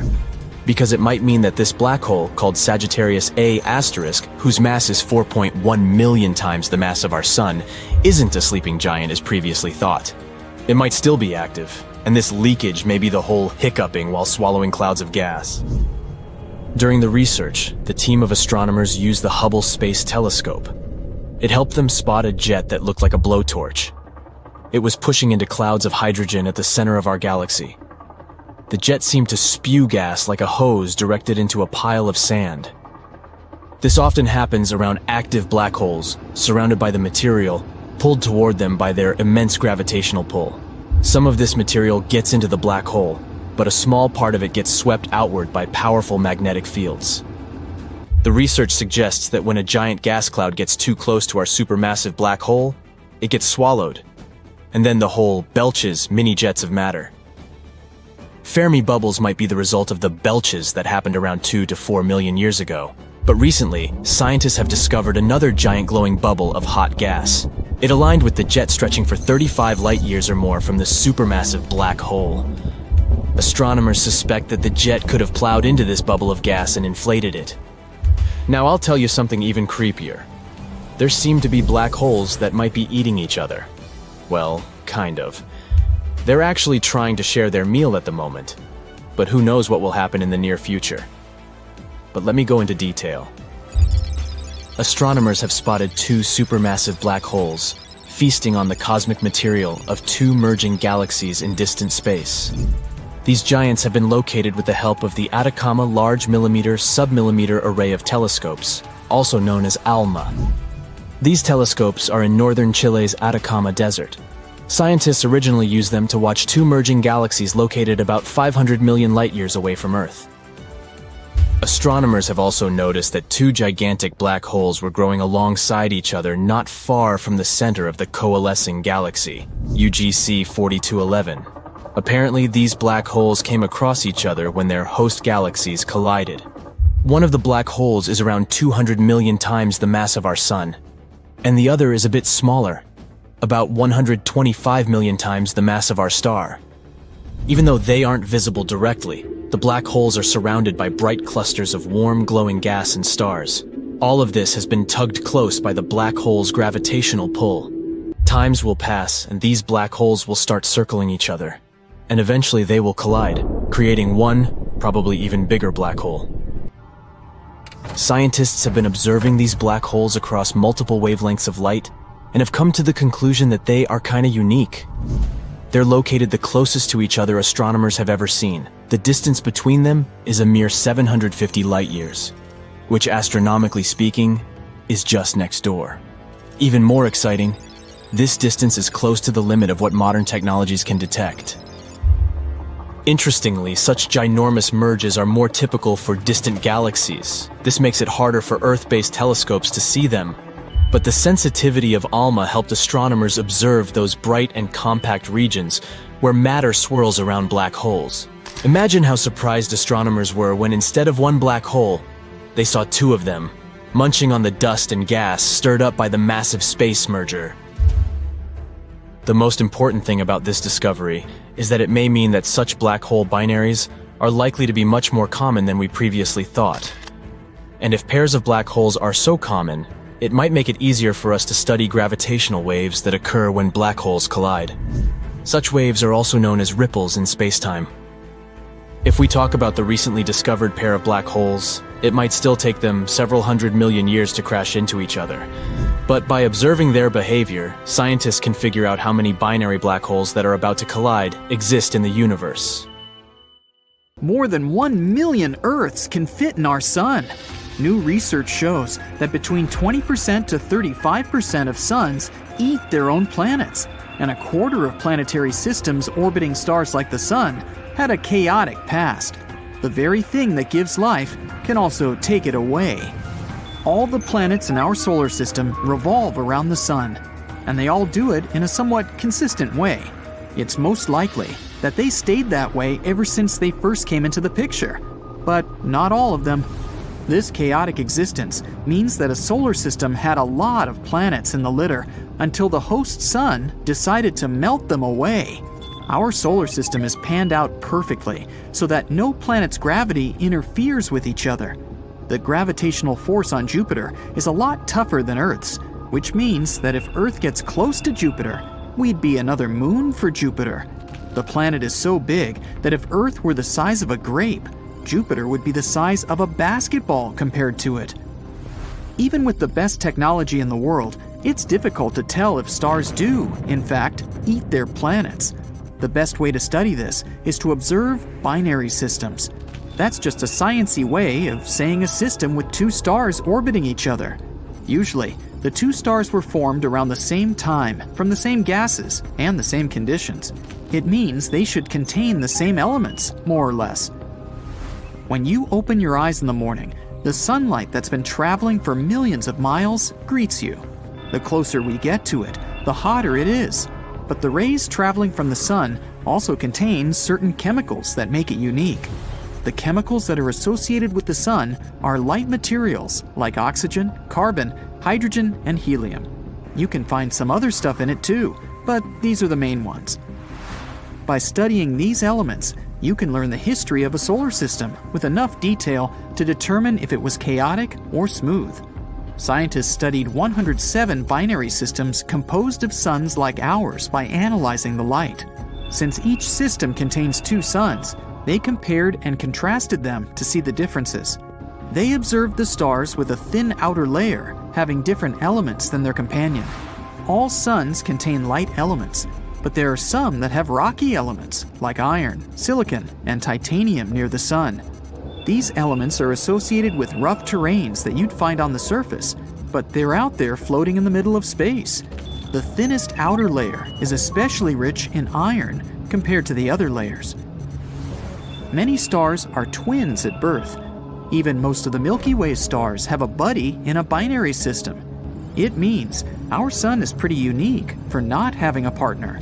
But there are some theories out there that suggest that the sun may have lost its twin in the past. It's around 184 light-years away and is called HD 186302. This might be our lucky star. A stellar nursery is where thousands of stars are born. They're made up of gas and dust that gradually collapse under their own weight. Our sun may have started in such a way 4.6 billion years ago. And when they're mature enough, they go out into the open, usually with their travel buddy. Actually, scientists claim that up to 85% of all stars could be in binary pairs or have more buddies, but over 50% are dual pairs. The only problem is that we can't really see it, since it strayed from its original orbit an eternity ago. But traces of it can be found in the Oort cloud. That's the vast cluster of space consisting of comets, space rocks, and ice in the outer edges of our sun's reach. They float around quite a lot since they're far off the sun's gravity and can easily be knocked out of their orbit into open space. Flying through such a space is no different than flying through any random void of space. The reason why some of these light elements in space contain rock elements you'd find on the surface of a planet is because the sun knocked them off their orbit and devoured them as they got closer. It also happens when a star becomes too big in its place and starts eating everything around it. According to scientists, if a star eats a planet, it can make it go chaotic and spin so quickly that it eventually rips apart. But don't worry, there's a very low chance of the sun devouring the planet in the near future. Stars are formed when a huge cloud of hydrogen and helium grows until it collapses under its own weight. The pressure increases and reaches extreme heat levels we can't even measure. Eventually, the hydrogen atoms lose their electrons, causing the hydrogen to fuse together and release energy, countering the gravity collapsing. But when the gravitational force overpowers the hydrogen fusion, the star begins to expand and becomes a red giant. And then, after around 1 billion years, the hydrogen in the outer core will go away, leaving plenty of helium hanging around, which will fuse with the rest of the elements around. And once all the helium disappears, gravity will shrink the red giant into a white dwarf. And when it's completely gone, the remains of the star release tons of gas and dust into space. Scientists claim that our sun has between 7 to 8 billion years left before it reaches that stage. But even if that becomes a reality, it wouldn't happen overnight. Something like this takes millions of years to take place. But what if the sun decided to devour us overnight as we speak? The planet would start feeling hot in seconds. Every slight degree change can lead to some catastrophic events. Ice caps can melt in a matter of seconds and flood the coastal lands. Even little islands in remote areas of the world will be submerged. And as it gets hotter, every snow-capped area will melt instantly and turn into desert-like climates. Some places will burn, and your everyday objects will melt on the spot. The Earth's interior will also get hotter, allowing volcanic eruptions to happen across the world. Antarctica will melt from the heat, as well as the volcanoes erupting inside. And just in a matter of minutes, the whole planet will turn into fire and ash before it explodes into tiny bits floating in space, reaching areas we've never even heard of.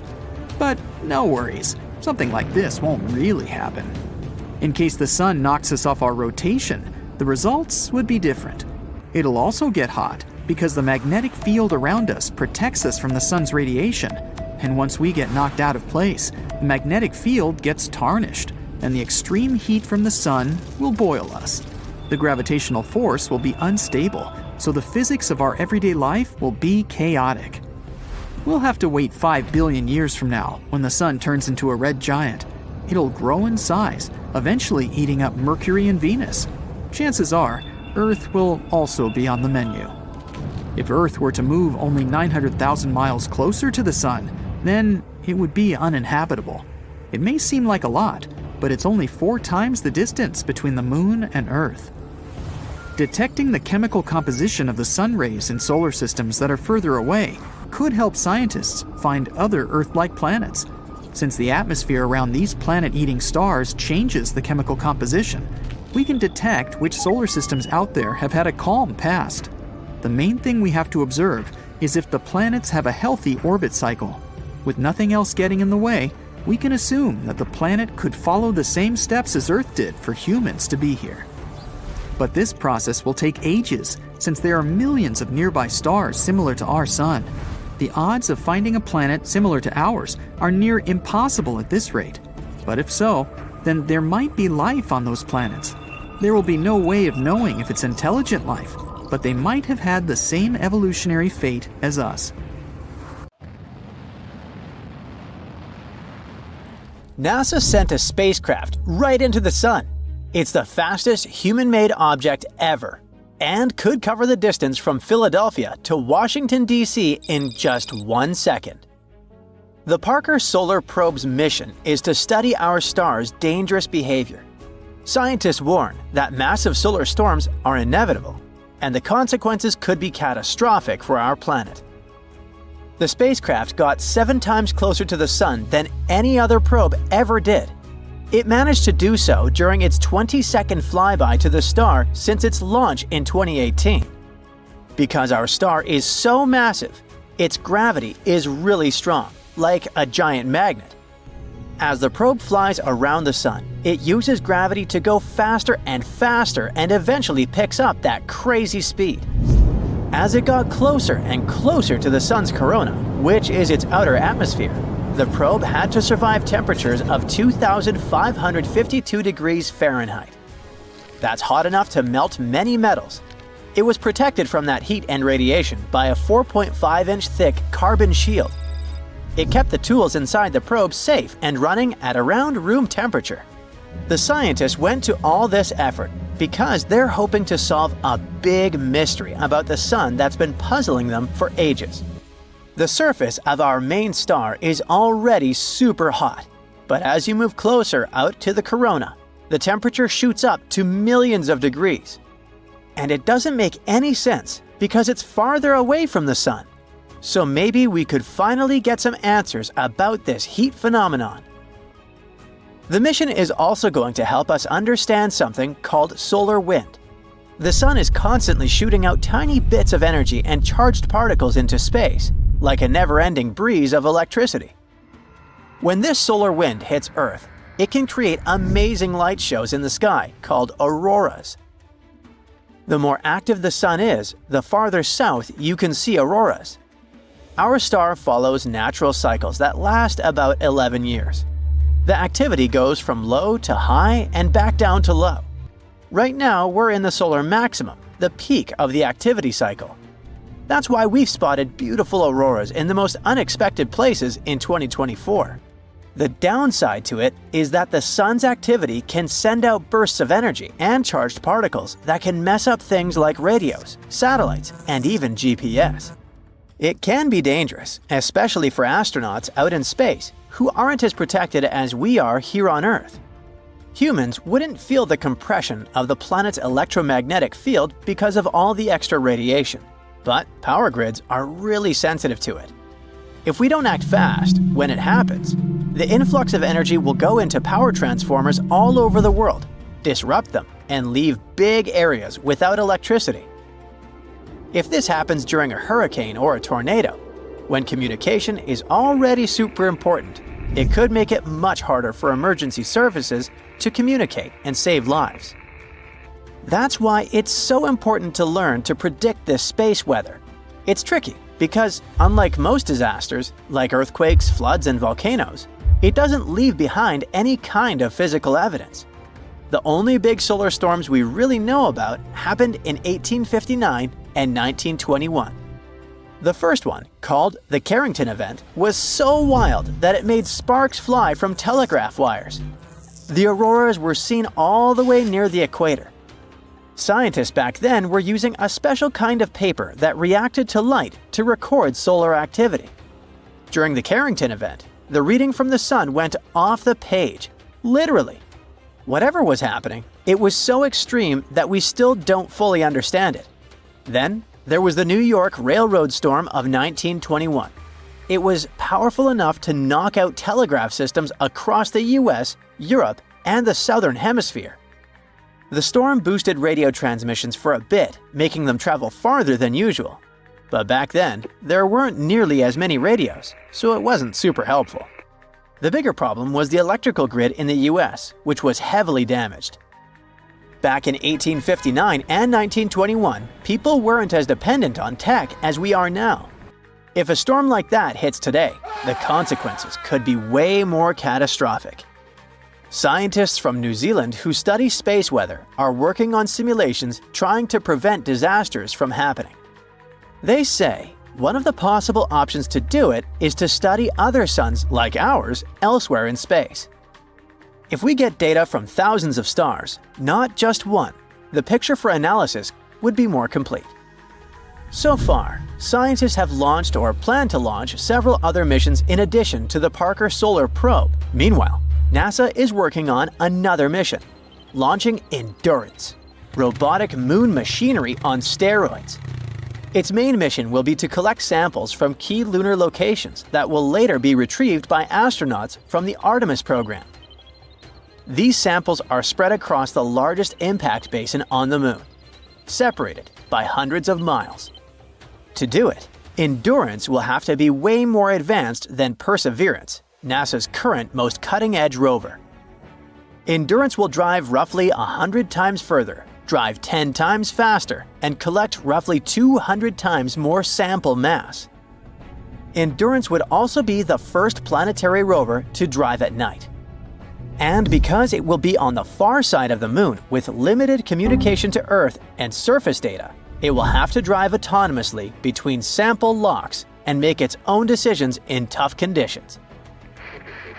When it reaches its destination, it's going to switch to a more classic way of doing things. Scientists back on Earth will get involved directly, guiding the rover to explore the sites and collect samples. The teams on Earth will also keep an eye on how the rover is doing by monitoring its telemetry, which is the data it sends back, like its health stats. If they spot any signs that a part is wearing out or something isn't working quite right, they'll tweak the plan to keep things running smoothly. All this will cost huge amounts of money, probably way more than the Viper moon mission that was cancelled after NASA had spent around $450 million on it. While Endurance is in the planning stage, the Blue Ghost lunar lander is already on its way to the moon. Its main mission is research. It will spend 25 days in Earth's orbit, taking measurements and waiting for the right time to fling itself to the moon. After 4 days in transit, Blue Ghost will hang out in lunar orbit for another 16 days to collect more data. Then it will descend to one of the largest basins on the moon and spend 1 lunar day there. It will measure subsurface thermal data, radiation levels, and other important data. At the end of its mission, Blue Ghost will take some final pictures of the lunar sunset. It isn't designed to return back to our planet, so when the night falls, it will do some final work and go offline for good. NASA chose the team of University of Florida aerospace engineers to work on another innovative space project. It will cost $12 million, and its goal will be to improve the way we track changes in tectonic plates and oceans on Earth from space. It will use state-of-the-art sensors that will measure even the tiniest gravitational changes. The data it gets will help scientists monitor droughts, assess groundwater reserves, and better understand changes in sea levels. They expect to launch it around 2027 aboard a SpaceX Falcon 9 rocket. The Sun isn't technically the center of our solar system. It's in a space called the barycenter. It depends on which planet you're standing in. The barycenter is usually closest to the object with the greater mass. So, since we're on Earth, the true center of the solar system is the Sun, but not the center of it. With respect to Jupiter, the barycenter is actually outside the Sun's surface. Jupiter is 318 times bigger than Earth, so the balance is different. The planets don't really revolve around the Sun, but around their common center of mass. Imagine balancing a pencil on the tip of your finger. You'd have to place it right in the center so that it doesn't tip on each side. Because the pencil has its mass equally distributed, it's easy to assume that everything balances its way like that, especially in outer space. But try balancing a hammer on the tip of your toe. Chances are you'll walk out of here with a broken toe. Its true barycenter is close to the hammerhead rather than the actual center where you'd grip it. Earth and the Sun's barycenter is like that hammer. The center of mass is more or less in the center of the object. Realistically, if the Sun were to rotate around Earth, then our little blue planet would have to be just as big as the Sun, or bigger. We can't disregard the other planets in our solar system, which means they all will have to rotate around us as well. But in the ancient days, bright minds always thought everything revolved around the Earth. They called this the geocentric model, and this made sense to them because it looked like everything above us was spinning around us. The Sun and the Moon played vital roles in human history, and we didn't feel insignificant in the universe until way later on. In ancient Greece and the Middle Ages, the big brains used the geocentric model to study space. It wasn't until the 16th century that that model changed. Back in those times, they couldn't even imagine that everything revolved around the sun. And they didn't have the knowledge to back any of this up. The Earth can't be the center of the solar system because it's not large enough for the job. For the conditions to suit the enormous size, life would have evolved differently. We'd probably be less dependent on oxygen. Some animals, like whales and dolphins, can stay for hours without taking a single breath. They can even sleep underwater. So the humans of the sun-sized Earth would have specialized lungs and wouldn't need to constantly be taking in air. It means that the plant life would be limited, with just a few shrubs here and there. There are trillions of trees around the world, but the main contributor to producing oxygen is the algae in the ocean. With such vast real estate of oceans and seas, the algae sitting on top are pumping out the air we breathe. Oxygen wouldn't be so abundant on this planet, but our breathing mechanisms might rely on carbon dioxide, another common gas found on other planets. If the planet is hot, then water will be scarce. We would only find it on certain parts of the planet, like mountaintops. The ground would be too scorched for anything to survive in properly. We can forget about seasons as well. The sun is currently just large enough to give us what we need. But since the Earth would be so large, and the sun would be another celestial body emanating heat, we'd always feel like we're inside a microwave. The days and nights will be different, and not much precipitation will happen. With so much heat produced in the core, earthquakes and volcanoes would likely erupt all the time. The surface would practically be a scorching plain of red magma floating around. This would be the true red planet. But if we had the same landscape like on Earth, living somewhere near the mountains could save you. The mountains would still be embedded in the core, but it would be better than staying on the ground. Some of the mountain peaks could even be 100 times taller than Mount Everest. The canyons could be so deep that the Mariana Trench would feel just like a little rupture. Animals would also behave and look different. Cold-blooded animals would have to soak up as little sun as possible so they don't burn. Animals would have to rely on migration to find water in distant lands. Birds can fly for hundreds of miles for migration season, so we'd probably see certain sleek-looking birds speeding through the air.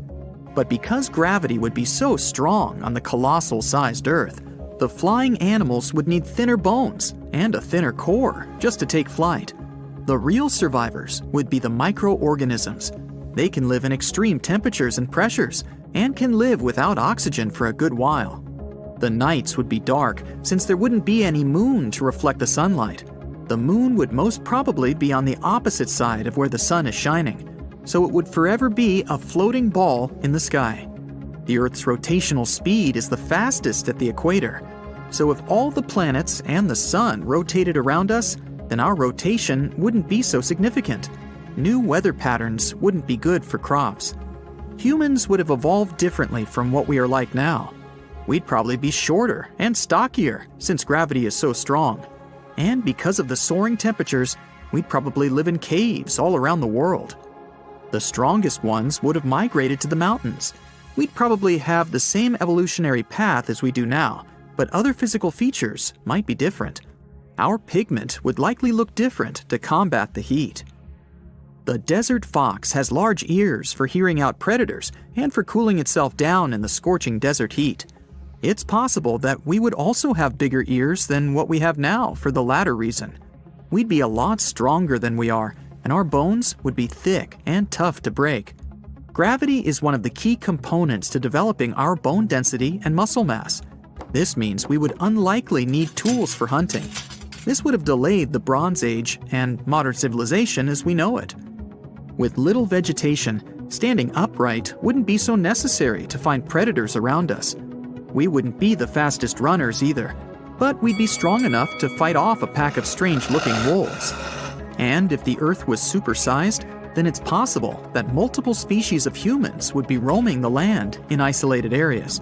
Some human species would grow and evolve into the intelligent thinkers of today, but some would remain the same. And some creatures from the past would still be around, unchanged. Sharks would have been around since the dinosaurs era. They wouldn't have to change their form or adapt because of their dominance. Other animals would remain the same because of their isolation. The Galapagos Island hosts some unique animals because they've been alone for so long.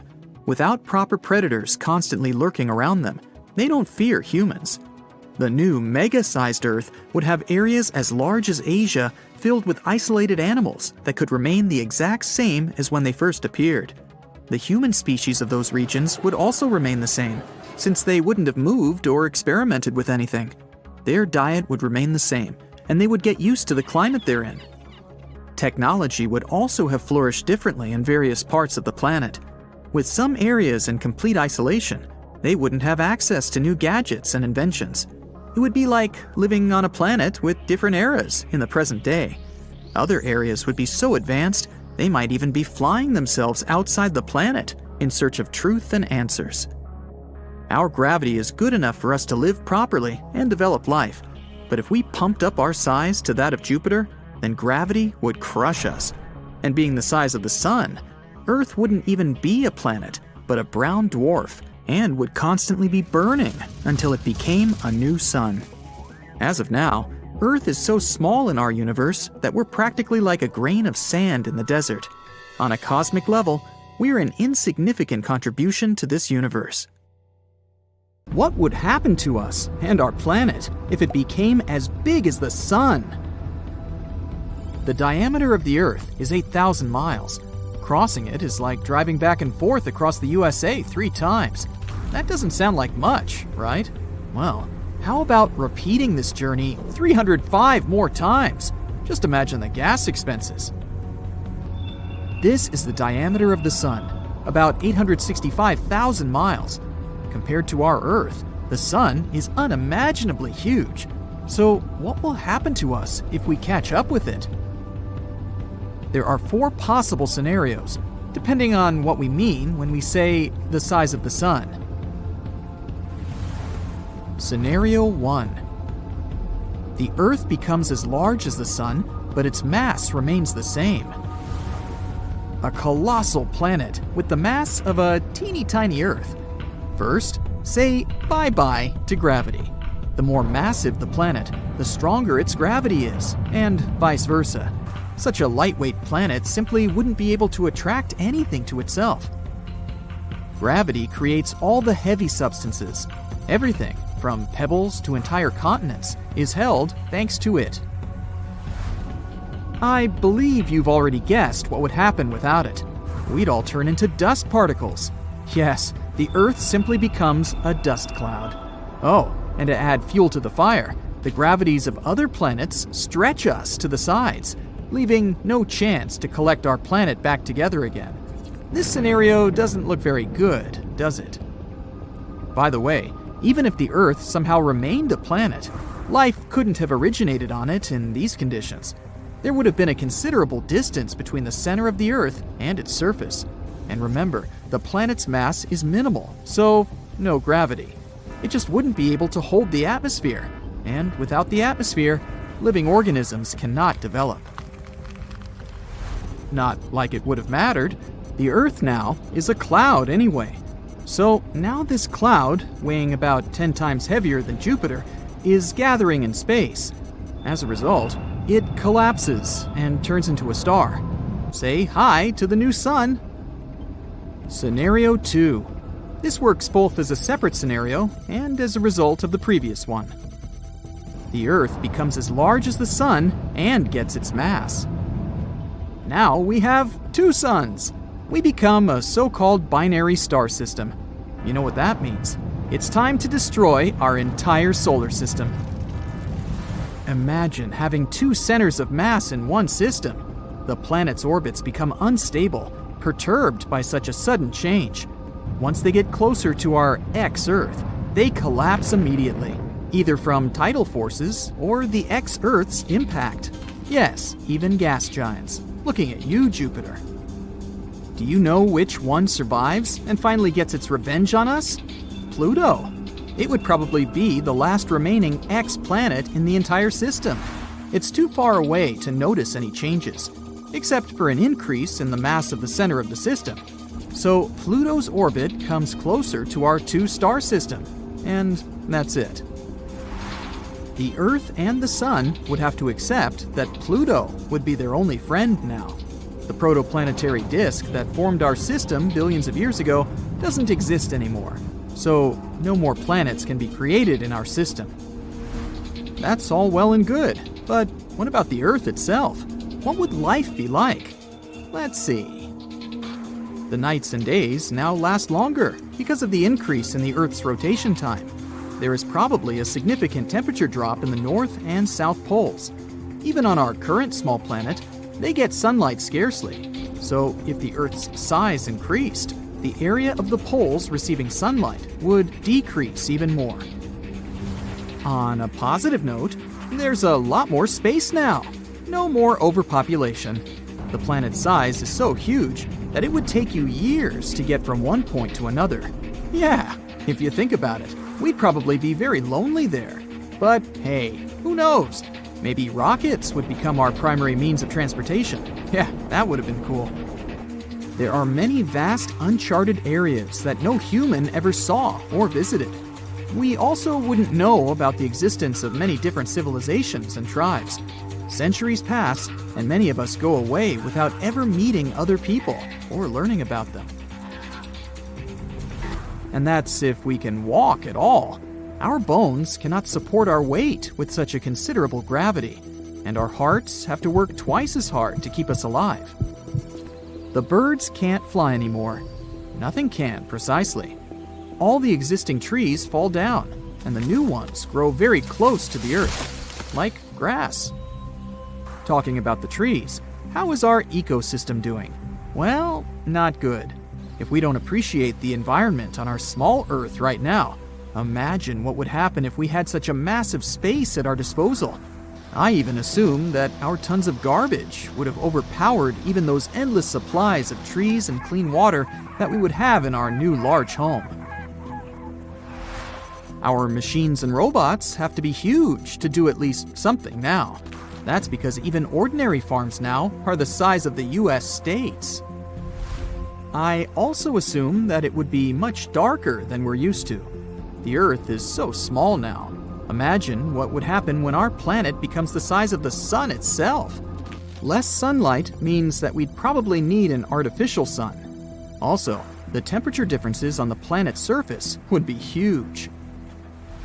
If you're surprised, you probably underestimated the size of the sun. It's almost 110 times larger than the Earth. Our new Earth's equator equals our current Earth's 35 equators. Oh, and remember Pluto? Well, it's our only moon now.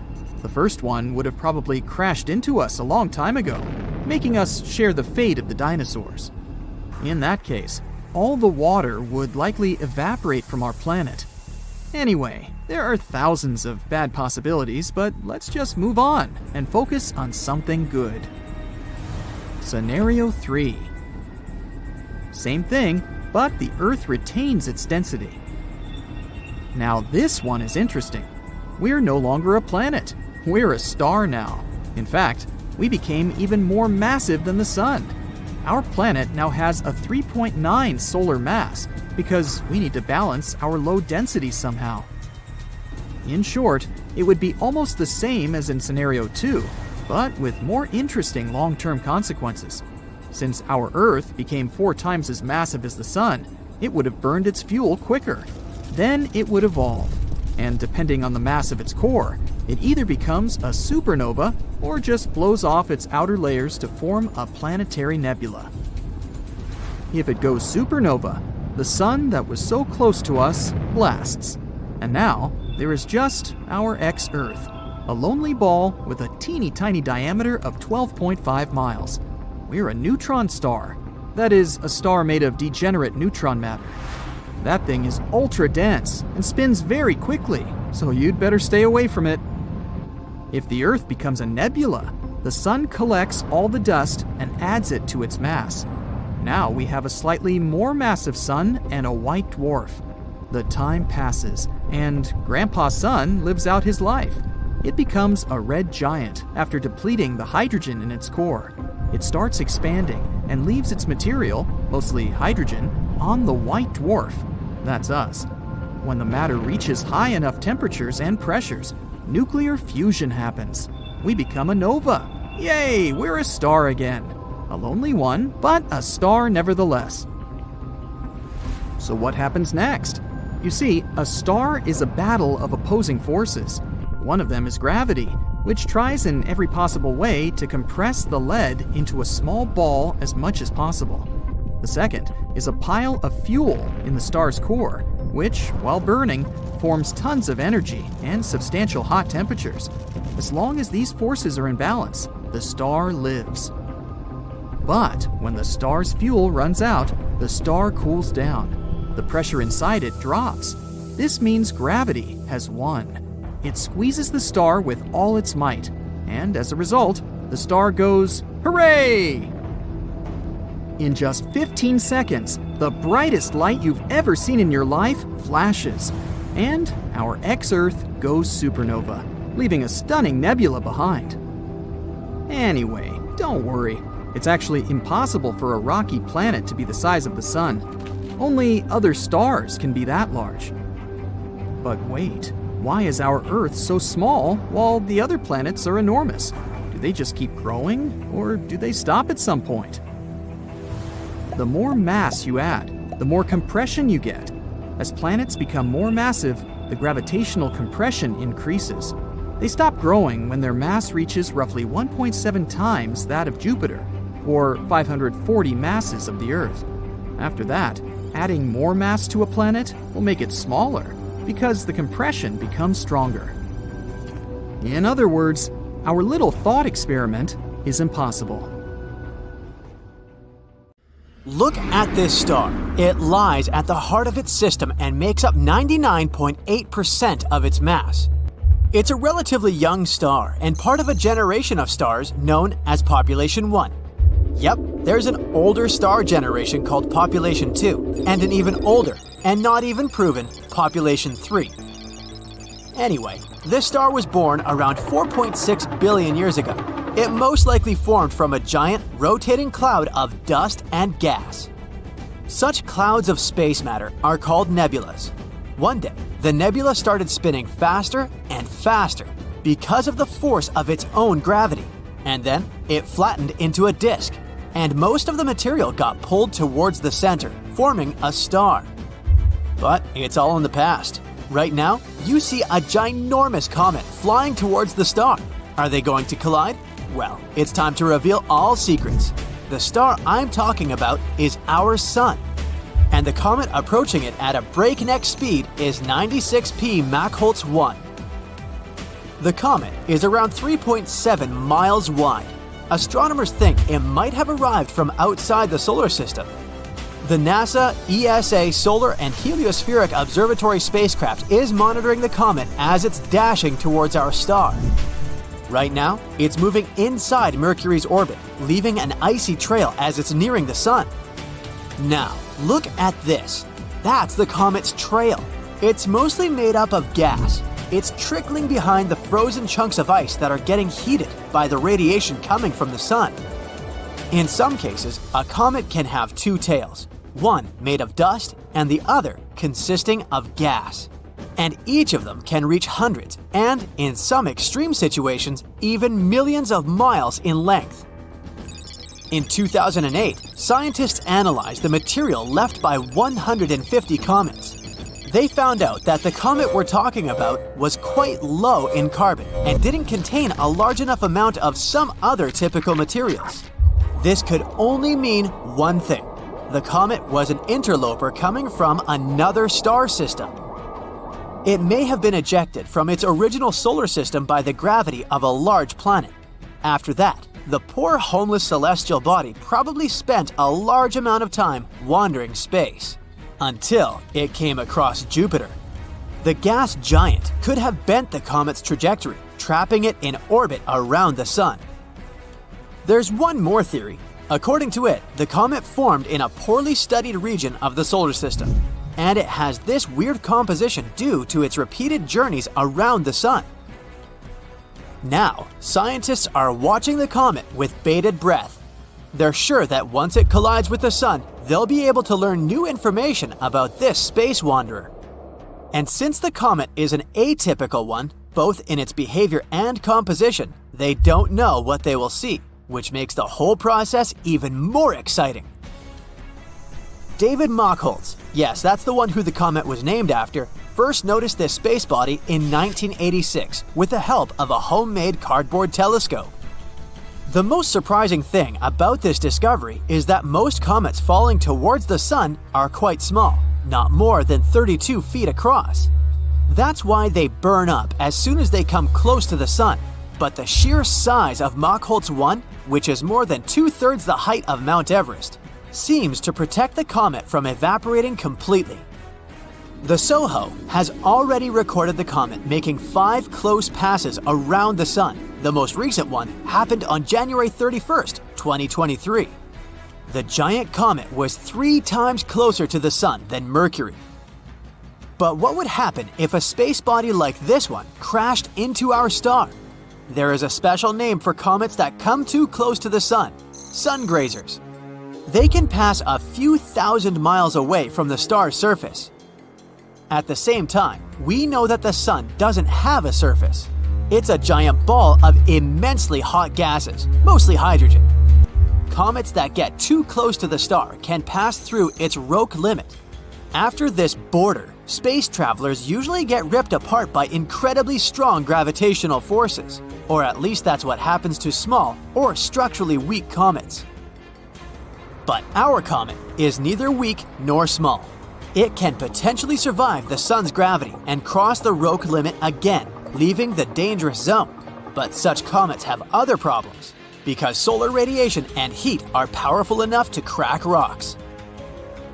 So imagine 96P Machholz 1 speeding towards the sun. It's moving faster and faster, crossing the Roche limit, and it looks as if it's not gonna stop. Soon, it's dashing at a speed of 370 miles per second. And then, boom! The comet gets flattened by the sun's atmosphere. This generates a truly spectacular explosion. It throws out countless tidal waves of X-rays and ultraviolet radiation. This explosion unleashes as much energy as a coronal mass ejection or a powerful magnetic flare. The momentum makes the sun ring like a bell. Then, a series of sunquakes echo through the solar atmosphere, and that's what might happen if a massive comet crashes into our star. Scientists admit that their theories are just speculations. For one thing, a sun-hitting comet hasn't been seen yet. Plus, no one is sure what physics will determine its fate. Astronomers know about comets that came pretty close to the sun and survived this feat. For example, in 2011, it was a comet named Lovejoy. It passed through the corona, the outermost part of the sun's atmosphere, usually hidden by the blindingly bright light of the surface of our star. When the comet emerged, it was much worse to wear, that's true, but it was still intact. Another comet that survived this dangerous approach, though barely, was Ison, and it happened in 2014. So, what does a comet need to reach the sun's lower atmosphere?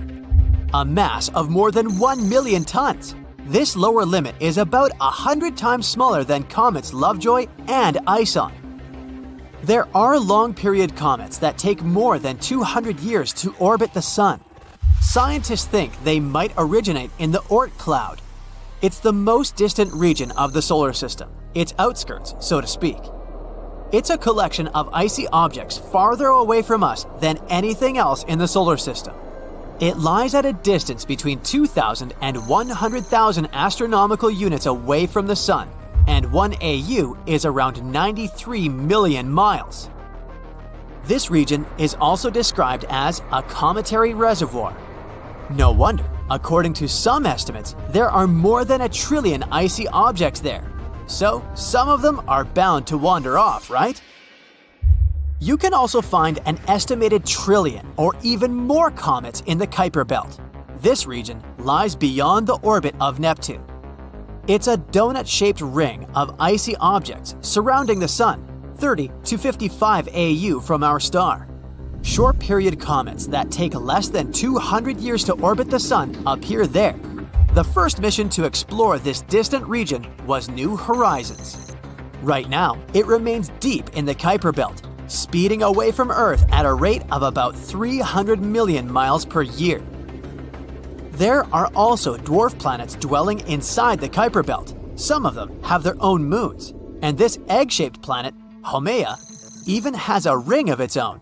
By the way, a dwarf planet's atmosphere can collapse if its orbit takes it far away from the Sun. A bonus fact, even though you might not have noticed it, we live inside the Sun. No, I didn't mean that we literally inhabit the star that is 93 million miles away. The thing is, the Sun's atmosphere stretches far beyond its visible surface, and our planet is right within its reach. In fact, exactly the gust of solar winds creates such a breathtaking phenomenon as the northern and southern lights. Now, did you know that our sun is actually green? Okay, I'm kidding. But in reality, it's all colors you can imagine at the same time. Wait, what? I know it sounds like a joke, but I'm being serious, can't you tell? In fact, our sun contains absolutely all the waves of the light spectrum. It's simultaneously red, blue, green, yellow, you name it. Where do you think rainbows come from? When sunlight gets reflected off water droplets in the air, it splits into a bunch of colored waves that we can see individually. And when they're all together, we see a white ray of light. Our eyes are unable to perceive the concept of all colors at the same time, so their combination seems white to us. Wait, you might say, why white? Isn't the sun yellow? Yep, it's yellow too, but please don't stare at the sun just to make sure. It appears white when we see it from the International Space Station.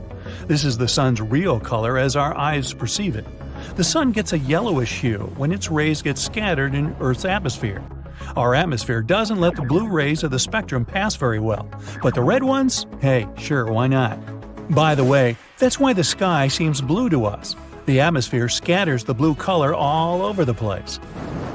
During sunrise and sunset, short blue waves get reflected, but the long red ones reach us perfectly. That's why we see sunsets as pink, orange, or red. But what would happen if the sun had a different color? To answer this question, let's quickly repeat what we've learned. 1. The sun has the whole color spectrum in it. 2. Our atmosphere is like blue rays? Nope. Red rays? Anytime. So you probably already guessed what would happen if the sun was, let's say, red.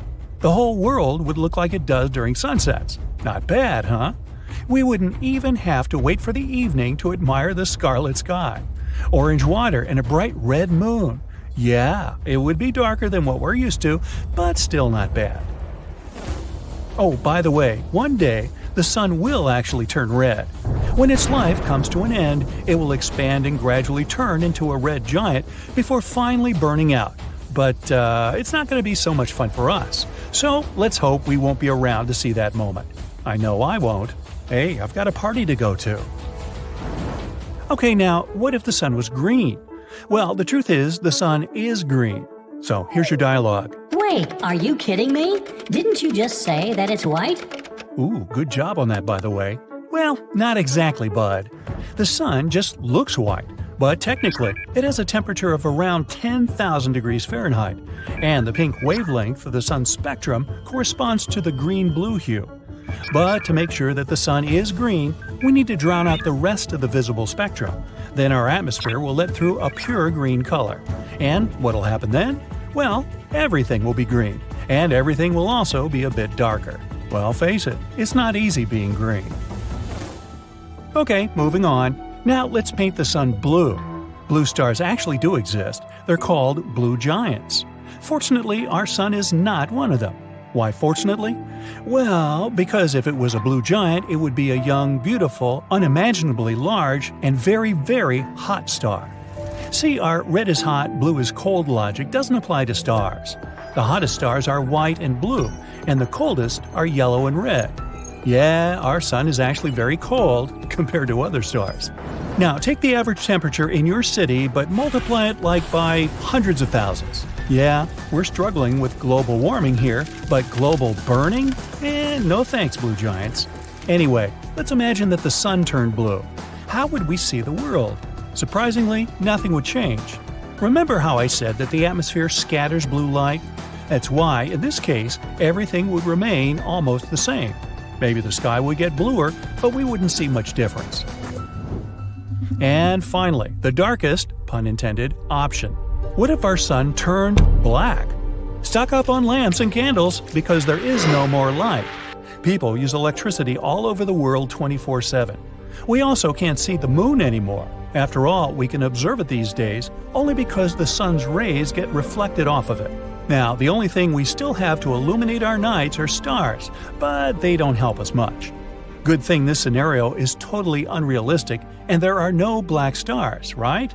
Well, yeah, there are no black stars, and still our sun will eventually become completely black one day. And I don't mean a black hole. I'm talking about black dwarfs here. You've probably heard of white dwarfs, maybe even seven dwarfs. When a star like our sun is about to finish its life, it expands and turns into a red giant. And then, gradually losing its upper layers, it turns into white dwarfs. Since they no longer produce fuel, they slowly cool down. All that remains is a small core, living out its life and burning bright. And when the star cools down completely, it turns into a black dwarf. But you've probably never heard of them. Why? Because, surprise, surprise, they don't exist. And no, I was not lying. The thing is, a star needs about 1 quadrillion years to turn into a black dwarf. And our universe is still a baby. It's only about 14 billion years old. So no star has reached this stage yet. Even the most ancient of them still emit a little light. That's why black stars are just a theory. And it's unlikely that we'll ever see such a star at all. But remember the famous saying, the stars that we see at night are already ghosts because their light has reached us only now. Well, that's a myth. They're all still alive. Why am I telling you all this? Well, let's imagine that our sun turned into a black dwarf.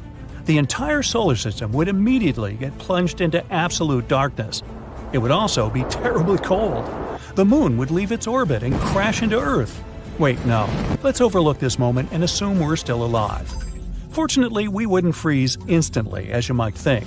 Earth's core has its own temperature, more than 9,000 degrees. But the temperatures on the surface of the planet would still immediately drop to 32 degrees Fahrenheit. The core would gradually cool down. Every 2 months, its temperature would drop by 2 times. In just 2 months, Earth's surface temperature would be minus 190 degrees, and in a year, it would reach minus 450 degrees. Most plants would disappear pretty quickly, not because of the cold, but because of the lack of photosynthesis. Others would live a little longer thanks to the oxygen still remaining in the atmosphere. And, oddly enough, trees would survive for a very long time. They have a slow metabolism and get sugar from the ground. The upper layer of the oceans would freeze very quickly. Fortunately, this thick crust of ice would insulate deep waters, so the entire ocean wouldn't freeze for some time. Marine creatures would be doing pretty well. They existed long before us and are already used to crazy temperature changes, the lack of oxygen and food, huge pressures, and other joys of deep-sea life. And what about us humans? Well, first of all, we'd start getting sick. Without vitamin D, people would face a huge number of different health problems. Also, our bodies need sunlight to produce melatonin. This melatonin helps us understand when we should go to bed and wake up. If people didn't have this hormone, their bodies would get very confused and wouldn't understand whether they needed to sleep or not. That would mean insomnia for many people. But we would still be able to survive. We'd have 2 options: to build giant submarines and go down into the depths of the ocean closer to Earth's core, or stay on the surface, living our lives in some location where we'd have sources of geothermal energy. In Iceland, for example. We could also settle near volcanoes. Their heat would be enough to warm us for a long time. Our vision would adapt to the dark, but at some point it would reach its maximum. So we'd need to get used to living in complete darkness. But who knows? Maybe we would adapt to this life too. So, which option would you prefer? Living at the bottom of the ocean in a submarine or on the surface near volcanoes? Is it possible for a planet to have not 1, not 2, but many suns? Let's imagine what would happen to us if the sun suddenly decided to break into a bunch of small stars. During the search for Earth-like planets throughout the universe, scientists have discovered that systems of 2 or even 3 stars are not actually that rare. Many of them even have planets in their habitable zones. Almost half of these planets could contain life. Can't wait to ask these guys about the sun says. Scientists even suggest that our sun wasn't always lonely. It could have had a companion star called Nemesis. They've noticed that mass extinctions on Earth occur every 27 million years. It's like a cycle. So they turned to the stars to find out what the reason might be. And then they assumed that it was a star that left our sun a long time ago, but it still affects us. Nemesis could be located about 1.5 light years from us. It may not sound like a lot, but it's actually almost 9 trillion miles. That's going to be a fun car trip, 50 million years long. Anyway, every time Nemesis passes its orbit, it can affect the Oort cloud. The Oort cloud is an area surrounding our solar system in which comets are formed. Its existence hasn't yet been proven, but scientists are pretty sure about it. So, comets form inside this cloud and then relocate to our solar system. Even being very far away, the second star in the system can have a great influence on it. But what about systems with 4 or even more stars? Is it even possible? Actually, yeah. But the more celestial bodies you add to the system, the more difficult it becomes. The orbits grow unstable. It's gonna be as chaotic as can be. In stellar mechanics, it's called the 3-body problem. It says that it's very difficult to predict the orbits of bodies in such systems. In most cases, they turn out to be very random and unique. Isaac Newton was the first to have noticed it. He tried to apply his gravitational discoveries to the Earth, the Moon, and the Sun. He found himself with quite a struggle. It wasn't easy to understand how 3 stellar objects orbit so stably around each other. And that's just a planet and a satellite. How about including several stars? I wouldn't envy those who will have to calculate all this. Oh, right, it's me. Anyway, we know that triple star systems are ridiculously chaotic. But what about systems with more stars? They're very, very rare. In 2021, NASA discovered a star system of as many as 6 stars. That's just crazy. Of course, there are no planets in it, but who knows? Maybe one day we'll find such a system too. In such worlds, the gravity dance is very complex. It takes very specific conditions to hold everything together. It's like walking on a tightrope over an abyss. With all this in mind, let's try to imagine what would happen if the sun suddenly turned into several small stars. Oh, we're going to need a very detailed simulation. No, probably even a dozen simulations to make this thing work, because otherwise, we'd only have a few options. Option 1. We divide the sun into 5 to 10 tiny suns. Now we'll scatter these guys not far from each other. They'll destroy our system in a couple of hours. Yeah. All star systems, including ours, are in constant motion across the universe. So, they'll crash into each other almost immediately. This collision will lead to the creation of a supernova. Our system will turn into a beautiful, colorful nebula. For us, it will happen in just a couple of minutes. We won't even have time to feel anything. And all the planets in the X solar system will immediately turn into sparkling space dust. But it's not the best option for us, right? Let's see if it can go any other way. Option 2. Since they can't be located so close to each other, let's try to set them as far away as possible. And in this case, they'll just leave. Bye-bye. Their gravitational force is too weak to hold everything together. The little suns will simply leave the solar system, flying into space in random directions. After that, the rest of the planets will descend from their orbits, including poor little us, of course. We'll become a so-called rogue planet. At first, we won't even realize that the planet has gone out of orbit, and we won't have time to do anything before it gets incredibly cold. What a sad and poetic end. In general, none of these outcomes sounds very fun. Oh, alright, we still have the last option. Our main problem is that we make each of these little stars the same mass. But just take a look at all these multi-star systems that we've already discovered. You'll see that none of them look like a bunch of glowing balls together. Instead, there are a couple of large stars there, and the rest, the small ones, are orbiting around them. So how about 2 large stars and 2 small ones? What will the Earth look like then? Well, its orbit will become terribly unstable. We'll shake back and forth. Wouldn't recommend it, honestly. We know what this can lead to because, and that's just crazy, this has already happened to us once. Yes, about 70,000 years ago, a lone star visited our solar system. It was a red dwarf called Scholz. A red dwarf is a very small and cold star, if you count 14,000 degrees Fahrenheit as cold, of course. But it's considered the weakest and coldest type of star, so it probably didn't look that big and bright in the sky. At that time, our ancestors, Homo sapiens, were already there living their lives. And can you imagine? They saw another star in the sky approaching the sun. I wonder what that looked like.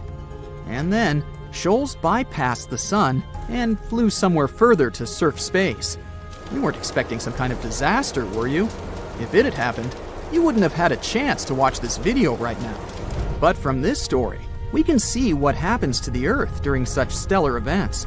At that time, a huge amount of volcanic activity unfolded on our planet. We also got some meteor showers that almost wiped us out.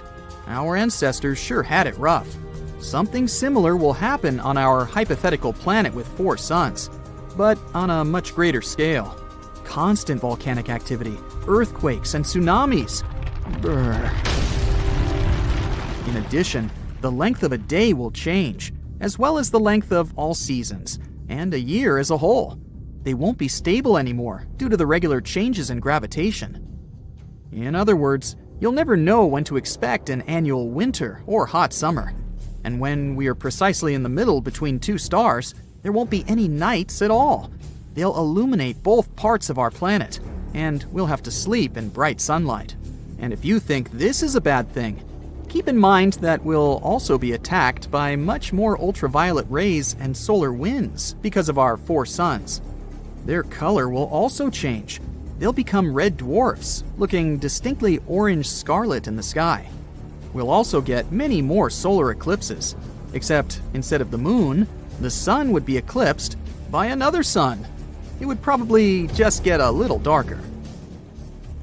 To be honest, it's unlikely that anything would survive on Earth after all this. I mean, it is possible, but please run 100 simulations yourself if you want to make sure. But theoretically, we could survive in a simple binary star system. For example, in one that consists of 2 stars close to each other. Each of them would have to be 2 times smaller than our sun. That would be the perfect scenario. And it's quite possible in the future. NASA is currently working on a plan to relocate our descendants to Proxima Centauri b. That's a planet near the closest star system to our sun, Alpha Centauri.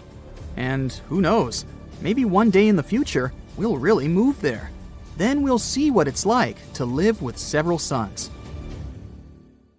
Well, it turns out black holes might not be as elusive as we once thought. They might be hiding within stars. In this case, the extra mass of some of these space lanterns could explain weird gravitational effects in the universe. Previously, dark matter was the cause of these phenomena. The black holes I'm talking about might be those itty-bitty ones that appeared at the dawn of time when the universe was just a baby. And they may still be lurking in the hearts of giant stars. A team of scientists say the idea might be quite plausible. Astronomers could detect such trapped black holes by the vibrations they produce on their star's surfaces. And if there are many of them out there in the cosmos, they might function as the very dark matter that holds the universe together. Almost any black hole was once a massive star that collapsed in on itself and became incredibly dense. Black holes have immense gravitational pull. Even light can't escape their clutches. People often think that black holes work like vacuums, pulling space inside. But that's not the case. Black holes can only swallow stuff that is extremely close, usually space objects venturing into their event horizon. That's a black hole's point of no return. Once you cross this border, there's no escape. In 1971, renowned physicist Stephen Hawking suggested another origin of black holes. If we took the thick soup of particles that appeared moments after the Big Bang and the birth of the universe, we'd be bound to find some spots dense enough to collapse and create black holes. Such holes, which got the name of primordial black holes, could range in size from microscopic to gigantic. If they were pervasive and numerous enough, primordial black holes could act as dark matter, knitting the cosmos together with their enormous gravity. And dark matter is believed to make up 85% of all the matter in the universe. So what's the matter? Astronomers have been searching for primordial holes by looking for flashes that would occur when they pass in front of distant bright objects, magnifying their light like a lens. But they haven't spotted even one yet. On the other hand, if a primordial black hole was tiny enough, with a mass like that of an asteroid and a diameter as minuscule as a hydrogen atom, the flashes wouldn't be bright enough to be detected by such surveys. Then the team, researching the phenomenon of primordial black holes, decided to consider the consequences of a universe where dark matter was made entirely out of tiny black holes. They concluded that one of such teensy holes could be dashing through the solar system at any given time. Some might occasionally get trapped within gas clouds, giving birth to new stars, ending up in their centers. The next step of the researchers was to build a model of a black hole existing in the very core of a star, where hydrogen atoms undergo fusion and produce light and heat. At first, they didn't see anything unusual. Even a super-dense stellar core is mostly empty space, and it wouldn't be easy for a microscopic black hole to find matter to consume there. That's why its growth would be incredibly slow. It could take longer than the lifetime of the universe for this tiny hole to eat a star. But what if a larger hole, as massive as the dwarf planet Pluto or asteroid Ceres, appeared at the center of a star? Then it would get bigger in a matter of a few 100 million years. The material would keep spiraling into the black hole, creating a disk that would heat up because of friction, emitting radiation. Once the black hole grew to the size of Earth, it would start emitting even more radiation, shining extremely brightly. It would also be churning up the star's core, and the star itself would turn into a black hole-powered rather than a fusion-powered object. Such entities were dubbed Hawking stars. To cool off, the exterior of a Hawking star would form a red giant. That's what our Sun is likely to turn into as it gets older. But a red giant star with a primordial black hole at its center would be cooler than the stars that have reached this stage through regular means. Such stars are known as red stragglers. To find out whether they indeed host a black hole, astronomers might need to tune into the frequencies at which stars vibrate. Since a Hawking star would mostly affect the interior of the star rather than its topmost layers, the star would thrum with a certain combination of frequencies. The waves created in the process could be detected in a way the star's light would pulse and throb. So, all scientists need to do now is study the already known red stragglers and figure out whether any of them show the characteristic vibrations of a black hole. Now, should we worry about the Sun? Since our star hasn't reached its red giant stage yet, we can't know whether it'll turn into a cool red straggler. What we know, though, is that our star might contain those tiny black holes that formed in the Big Bang. But now, we have no means to check whether they're indeed there. Currently, our star is around the midpoint of its existence, middle age. It creates energy non-stop by fusing hydrogen atoms within its core. Once it runs out of hydrogen in its core, it will enter its red giant phase and begin to collapse. It'll happen in about 5 billion years, don't hold your breath, and the phase itself will last for 1 billion years or so before our star depletes its fusible materials and loses its outer layers. It will leave behind a tiny white dwarf star half as massive as the Sun and around the size of our planet. In some cases, when the gravitational collapse of a star's core is complete, the star remnants turn into a black hole. But that's not the fate awaiting our Sun. You see, our star just doesn't have what it takes to become a black hole. It's not heavy enough. There are a few conditions that can affect whether a star can turn into a black hole, including its composition, rotation, and the processes that lead to its evolution. But the main requirement is still the right mass. Stars with 20 to 25 times the mass of the Sun can potentially experience the gravitational collapse needed to form black holes. In other words, the Sun is simply too small to form a black hole.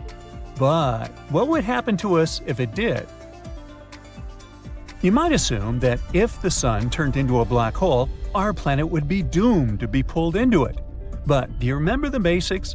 Black holes aren't giant space vacuum cleaners, just sitting there and waiting for a new planet or star to get their hands on. Mwah. But black holes don't have enough gravitational force beyond that created by their incredible mass.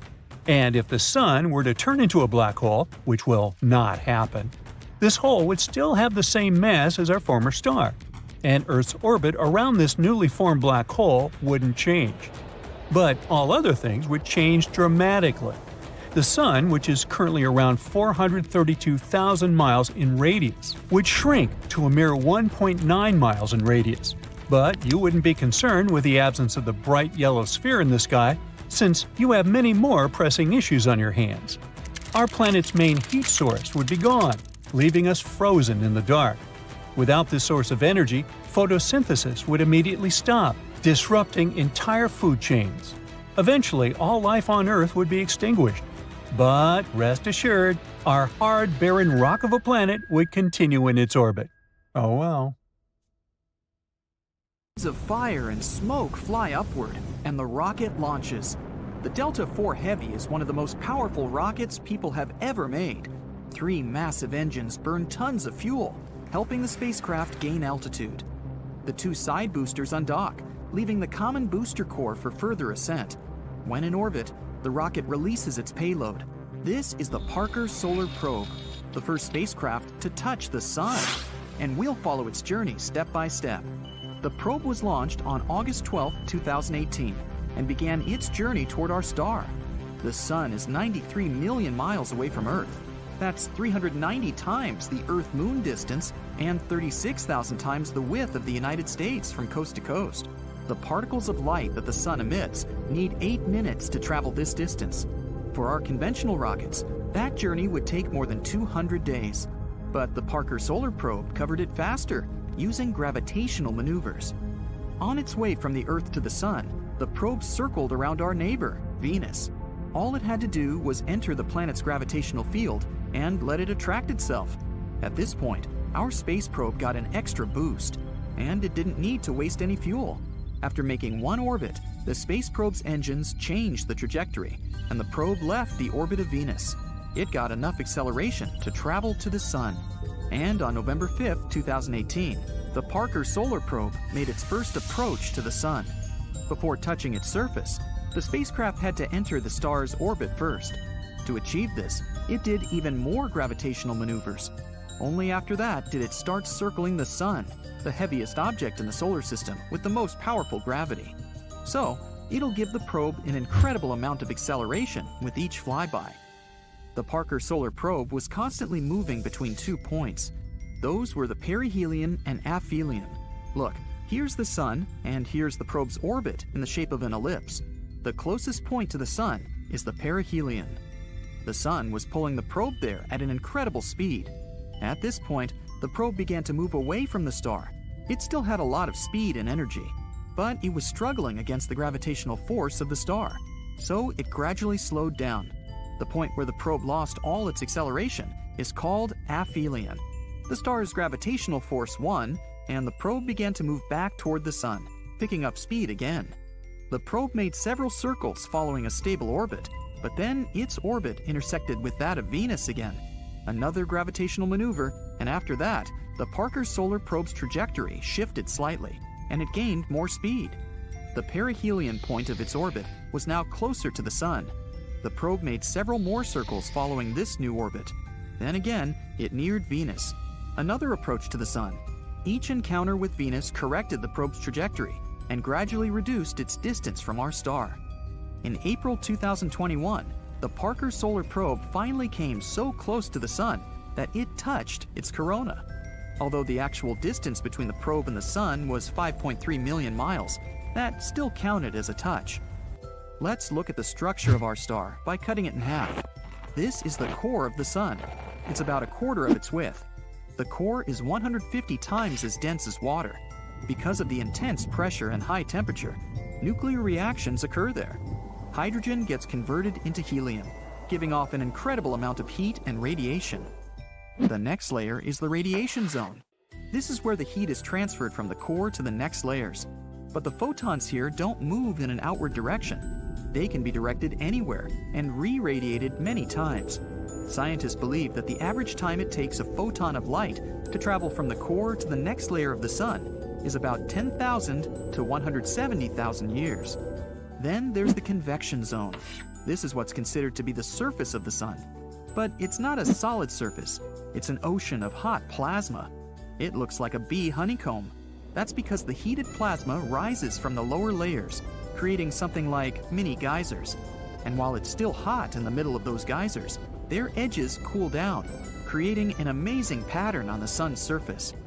The next layers are the sun's atmosphere. First, the photosphere. This is the layer that gives off light. And that's exactly what you see when you look at the sun. But careful, don't do that. You need special equipment to look at our star. The photosphere is up to 250 miles thick. This is about the height at which the International Space Station moves above Earth.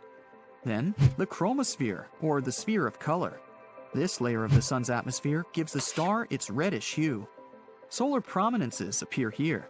Those are powerful emissions of matter leaving the surface of the sun. Their speed can reach 430 miles per second.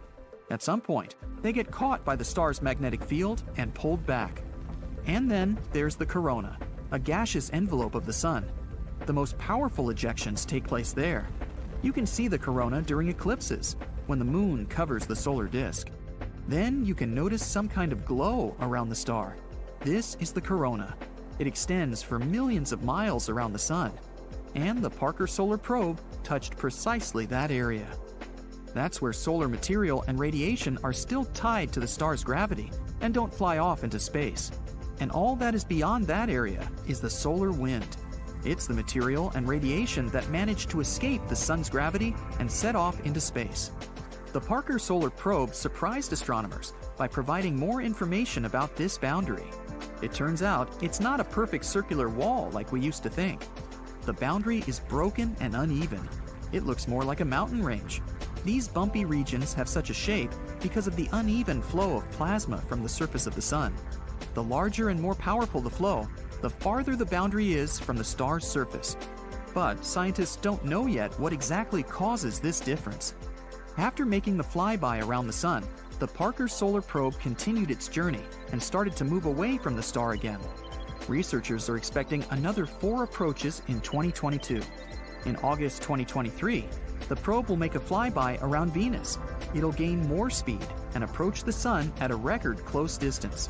The next Venus flyby will happen in 2024. And hopefully, the Parker Solar Probe will be able to withstand the high temperatures and radiation so close to the sun. Luckily, scientists have taken care of that. The probe has a solar shield. It's attached to the side of the probe that will face the star. It's about the size of a house window and about 4.5 inches thick. It's made of a special material that can withstand a temperature of about 2,500 degrees Fahrenheit. That's almost 6 times higher than the temperature of a regular kitchen oven. The body of the probe is made of a white material that reflects sunlight. All the scientific equipment is placed right in the center of the shadow of this shield.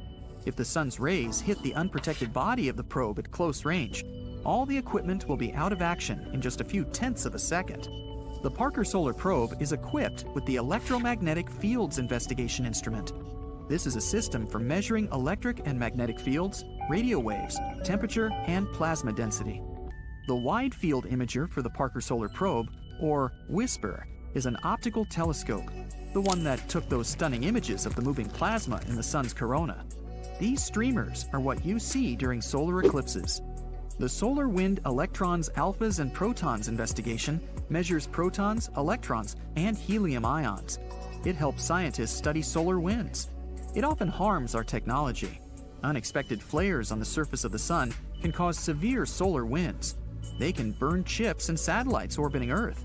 Given that we have the ISS, where people work all the time, we need to know more about solar winds and how to protect ourselves from them. While the Parker Solar Probe continues its research, it's already set several world records. It's the closest to the Sun human-made object. It's also the speed record holder. During its final approach to the Sun, the probe reached a speed of 101 miles per second. That means it could cover the distance from New York to Los Angeles in just 24 seconds. And a trip around Earth would take about 4 minutes. A journey to the Moon in such a spacecraft would only take 40 minutes. In 2025, the Parker Solar Probe will make its closest approach to the Sun, reaching a speed of about 430,000 miles per hour. But even this speed is only 0.064% of the speed of light. Arcturus, a huge red star. It's just bursting from inside out. The red sea of plasma on its surface rages and pulsates. The star burns anything that comes close to it. And now, plop! Arcturus is gone. But at the same moment, it reappears at the center of our solar system, replacing the Sun. What we see in the sky isn't a small yellow dot anymore, but a giant red ball. It's 25 times wider and 30% heavier than the Sun. Even though Arcturus is a little cooler, it's still a total nightmare for Earth. The distance from our planet to the star is now 25 times less. All the water in the oceans and rivers begins to evaporate. What used to be rainforests are quickly turning into a lifeless desert. But sunsets and sunrises now look amazing. Imagine yourself on the roof of the Empire State Building, watching the sunrise. First, you see the light over the horizon. It almost blinds you because Arcturus is 110 times brighter than the Sun. Then, the star gradually climbs over the surface. The thick dot on the horizon gets wider and wider.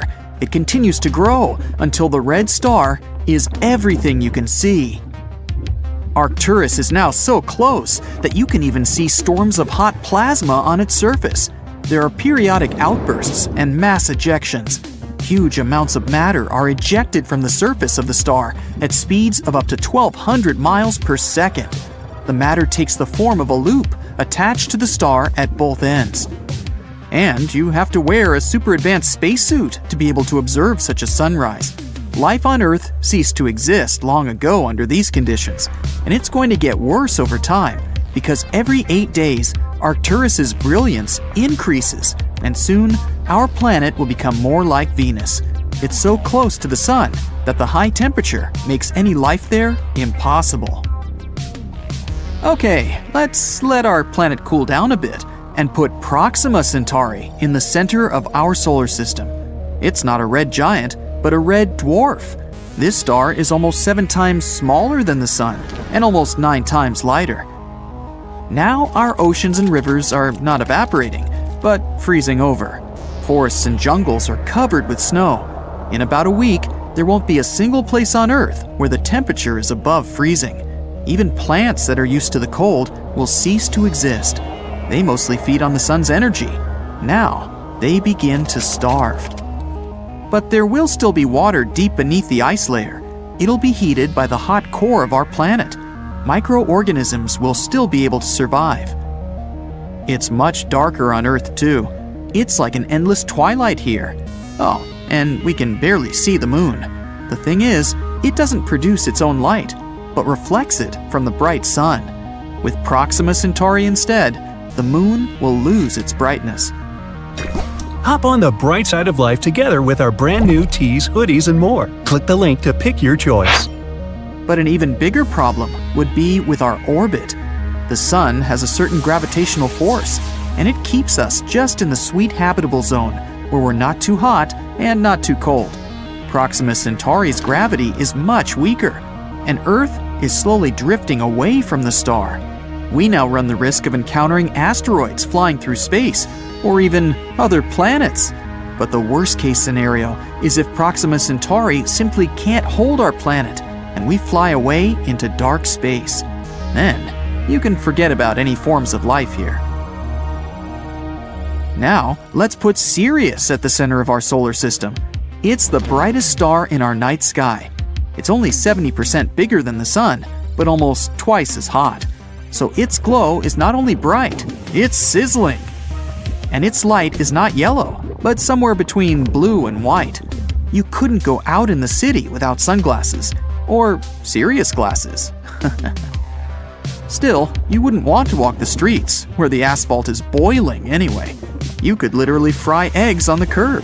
Of course, by this time, all life on Earth has long since disappeared. But it's not just because of the temperature.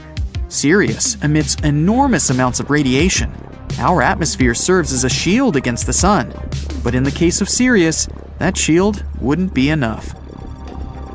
Now, why don't we take a more bizarre approach and make ourselves a double star system? These are two stars that revolve around a common center. And there's our Earth, safe and sound. It's all about the size and brightness of the stars. These two aren't too big, and they give off as much light as our sun. All that matters to us is that our planet is in the safe zone of the double star system. At sunrise, you first see one star appear from below the horizon, and then, a couple of minutes later, the other. The only problem is that this beauty may soon explode with enormous force. In binary systems, one star is always heavier than its companion. Sooner or later, it starts pulling matter away from the smaller star. Gradually, the bigger star just eats its neighbor. Then the big brother can reach a critical mass and explode. This explosion would be about as strong as a supernova. It would destroy our entire solar system. The light from this explosion would be visible for hundreds of light years away. And after that, there would be a huge nebula in the place of our star system. It's stardust and particles that are left from our world. Going to the realm of the crazy now, a black hole. Yes, there's one at the center of our solar system now. We know black holes are scary, mysterious objects that pull in everything in their path. But even around a black hole, there is a habitable zone. You just have to be far enough away so that it doesn't drag you down into its black abyss. Mercury and Venus would be too close to the black hole, so most likely they'd be torn apart and then head for the event horizon. This is the last stop before hitting the singularity, the heart of the black hole. There are only two problems: light and time. A black hole pulls light in instead of emitting it, so the Earth will quickly become dark and cold. And time goes slower around heavy objects. Near a black hole, 1 second can be equal to weeks or even months away in outer space. We won't feel this difference, but the entire universe around us will develop faster relative to us. Any object can become a black hole if it's compressed to a certain size. For example, the sun can become one if it's shrunk to a width of 3.7 miles. And even the Earth, if you squeeze it to a width of 0.7 inches, it becomes a black hole. Oh, now there's some little rock lurking in the center of our solar system. It's a neutron star. It's about 18 miles wide. Some meteorites are much bigger than that, but it has a mass comparable to the sun. So its gravitational force is about the same, and our planet's orbit is intact. But the problem is that neutron stars emit next to no visible light, so it's now permanent night on Earth. Still, it gets very hot here. When a neutron star is born, it can be several times hotter than the sun at first, but it quickly cools down to the temperature we're used to. So there's a chance that all life on Earth hasn't yet been scorched. Another problem is that these little guys are rapidly spinning and can become pulsars. It's kind of like a powerful spotlight on two sides of a spinning star. Neutron stars also eject radiation at tremendous speeds. These rays will make our planet literally sterile. No life form would be able to exist under these conditions. And now, it's time for the biggest star ever known, Stephenson 218. This red giant is 2,150 times larger than the Sun. And if we place it at the center of our solar system, its edge will lie on Saturn's orbit. So Mercury, Venus, Earth, Mars, and Jupiter are already swallowed by the huge star.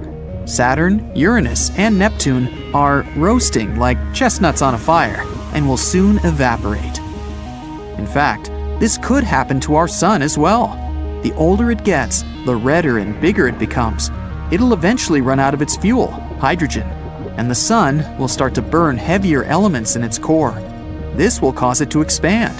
Then we'll see more beautiful sunsets and sunrises, but the temperature will become too high.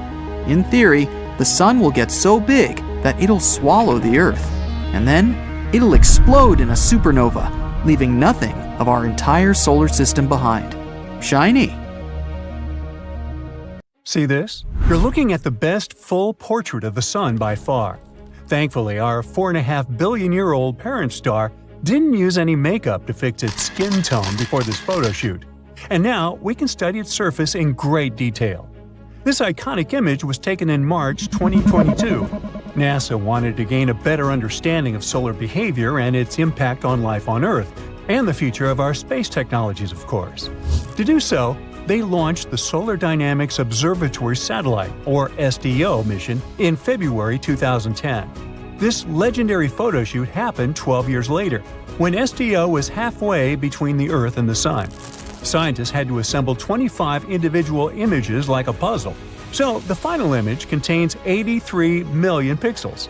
Yeah, the resolution is about 10 times better than your fancy 4K TV screen. Look at this amazing cookie-like pattern.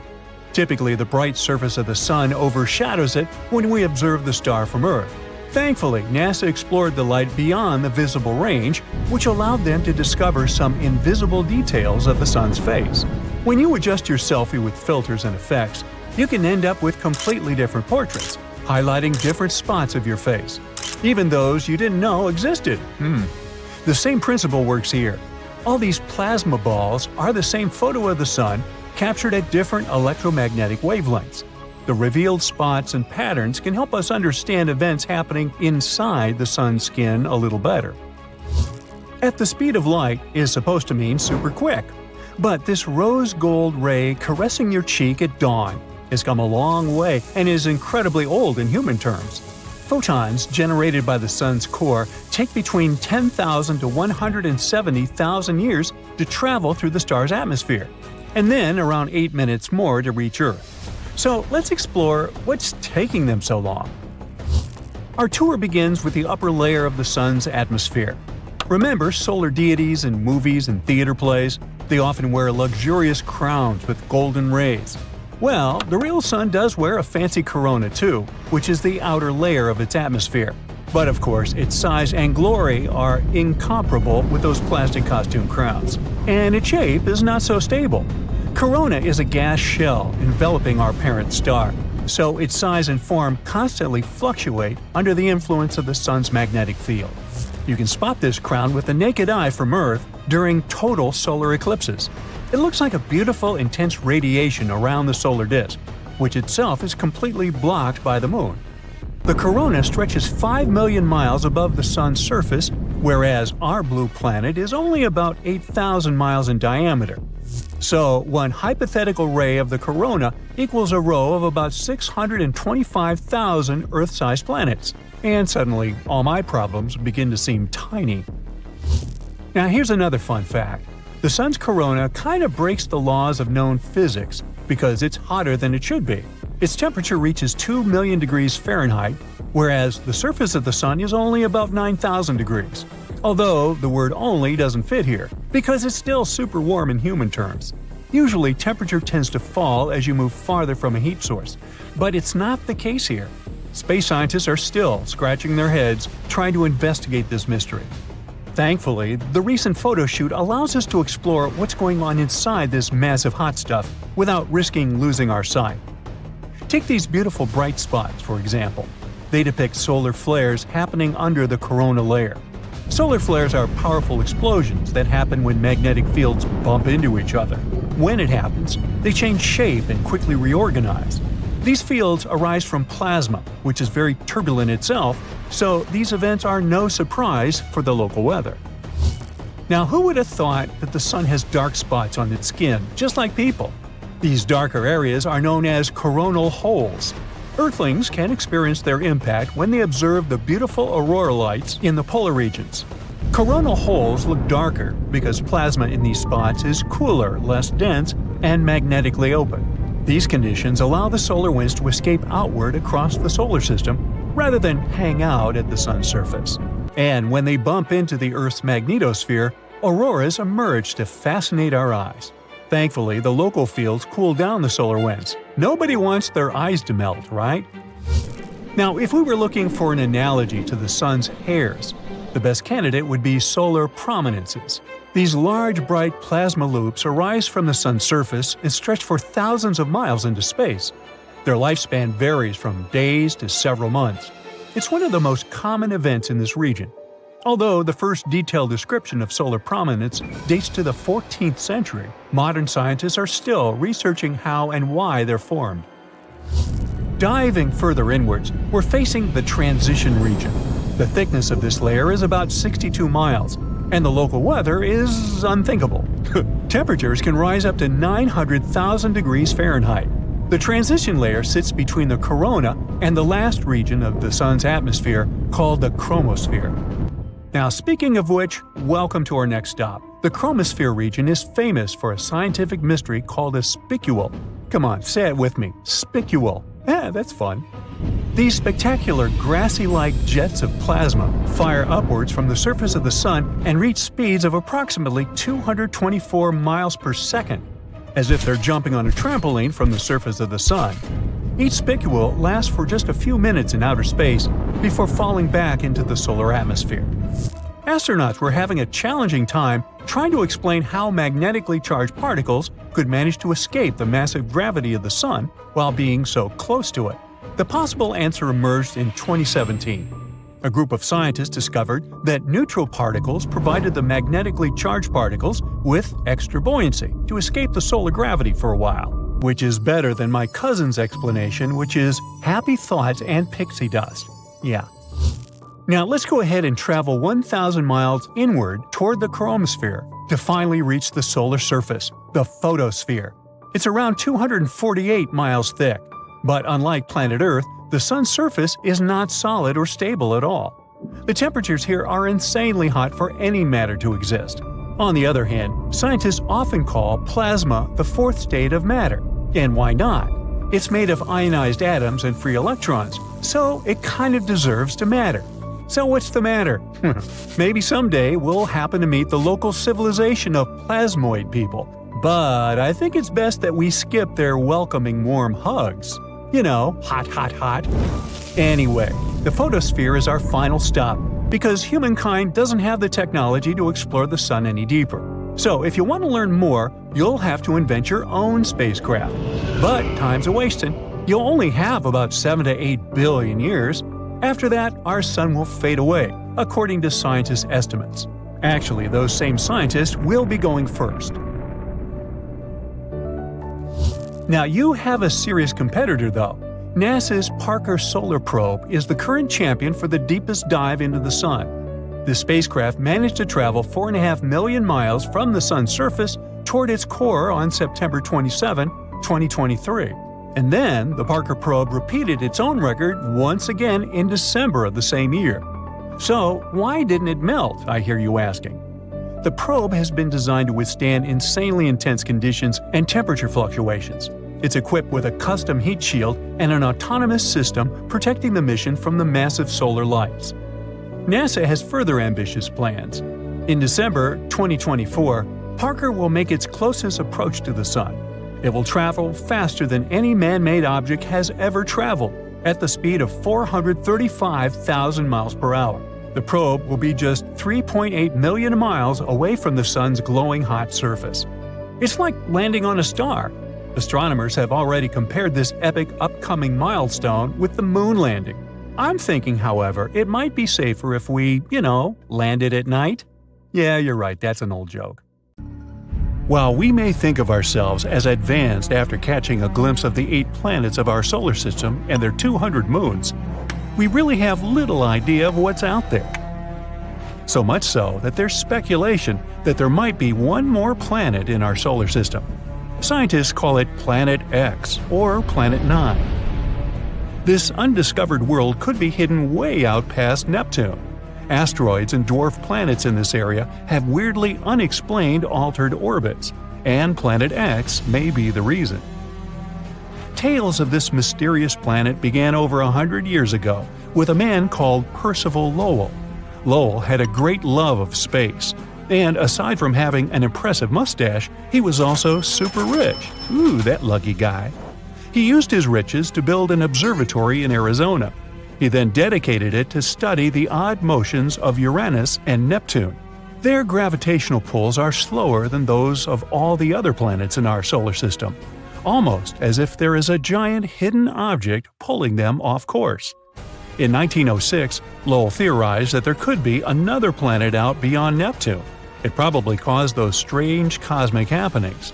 The man called this potential space body Planet X. In 1930, Pluto was discovered by Clyde Tombaugh at Lowell's very own observatory.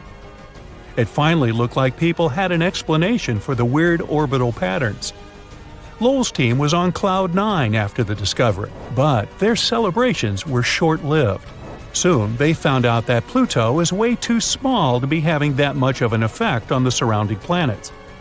And it was also too far away from them, so it was back to the drawing board.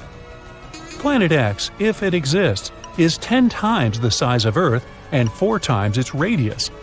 It would take at least 10,000 years for the planet to orbit the Sun, and it would sit over 200 times further out than our home planet.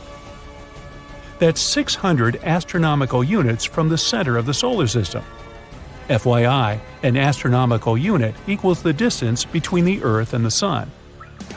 But while that sounds super far away, it's actually not. The distance between space bodies is usually measured in light years, and an astronomical unit is a much smaller unit of measurement. For context, the most distant thing detected from Earth is the galaxy GNZ11. Cute name, huh? It sits a staggering 32 billion light-years away. Even so, our telescopes can still spot it, and just 1 light-year is the same as 63,241 astronomical units. Woo! So, if our tech can detect a galaxy that's so far away, how have we not been able to uncover Planet X? Well, it's probably down to the fact that it might not even exist. The theory of Planet X was pretty much debunked back in 1989. It was discovered that the mysterious gravitational pulls of Neptune had been a red herring all along. Scientists had massively misjudged just how big Neptune actually was. Voyager 2 visited the planet and discovered its actual size. This new info explained the odd gravitational pulls, meaning they weren't being caused by the so-called Planet X. But that's not where our investigation ends, as the hypothetical 9th planet once again popped up around 10 years ago. While the evidence behind Lowell's theory was wrong, his belief in Planet X may not have been. In 2015, astronomers Michael Brown and Konstantin Batygin discovered that there were, in fact, unexplained gravitational forces at play past Neptune. There are satellites that orbit planets perpendicularly, which doesn't happen anywhere else in our solar system. There's also clusters of asteroids that move in very specific ways, so specific that it's basically impossible that it could be random. Even weirder, there are satellites that travel in completely opposite direction to the Sun, unlike most other things in the solar system. A planetoid called Sedna also appears to be being pulled towards something, along with 6 others, all going in the same direction. And Brown and Batygin aren't just any other stargazers. They're both well-respected scientists at the top of their game. Konstantin Batygin has been named in Forbes as one of 30 scientists who are changing the world.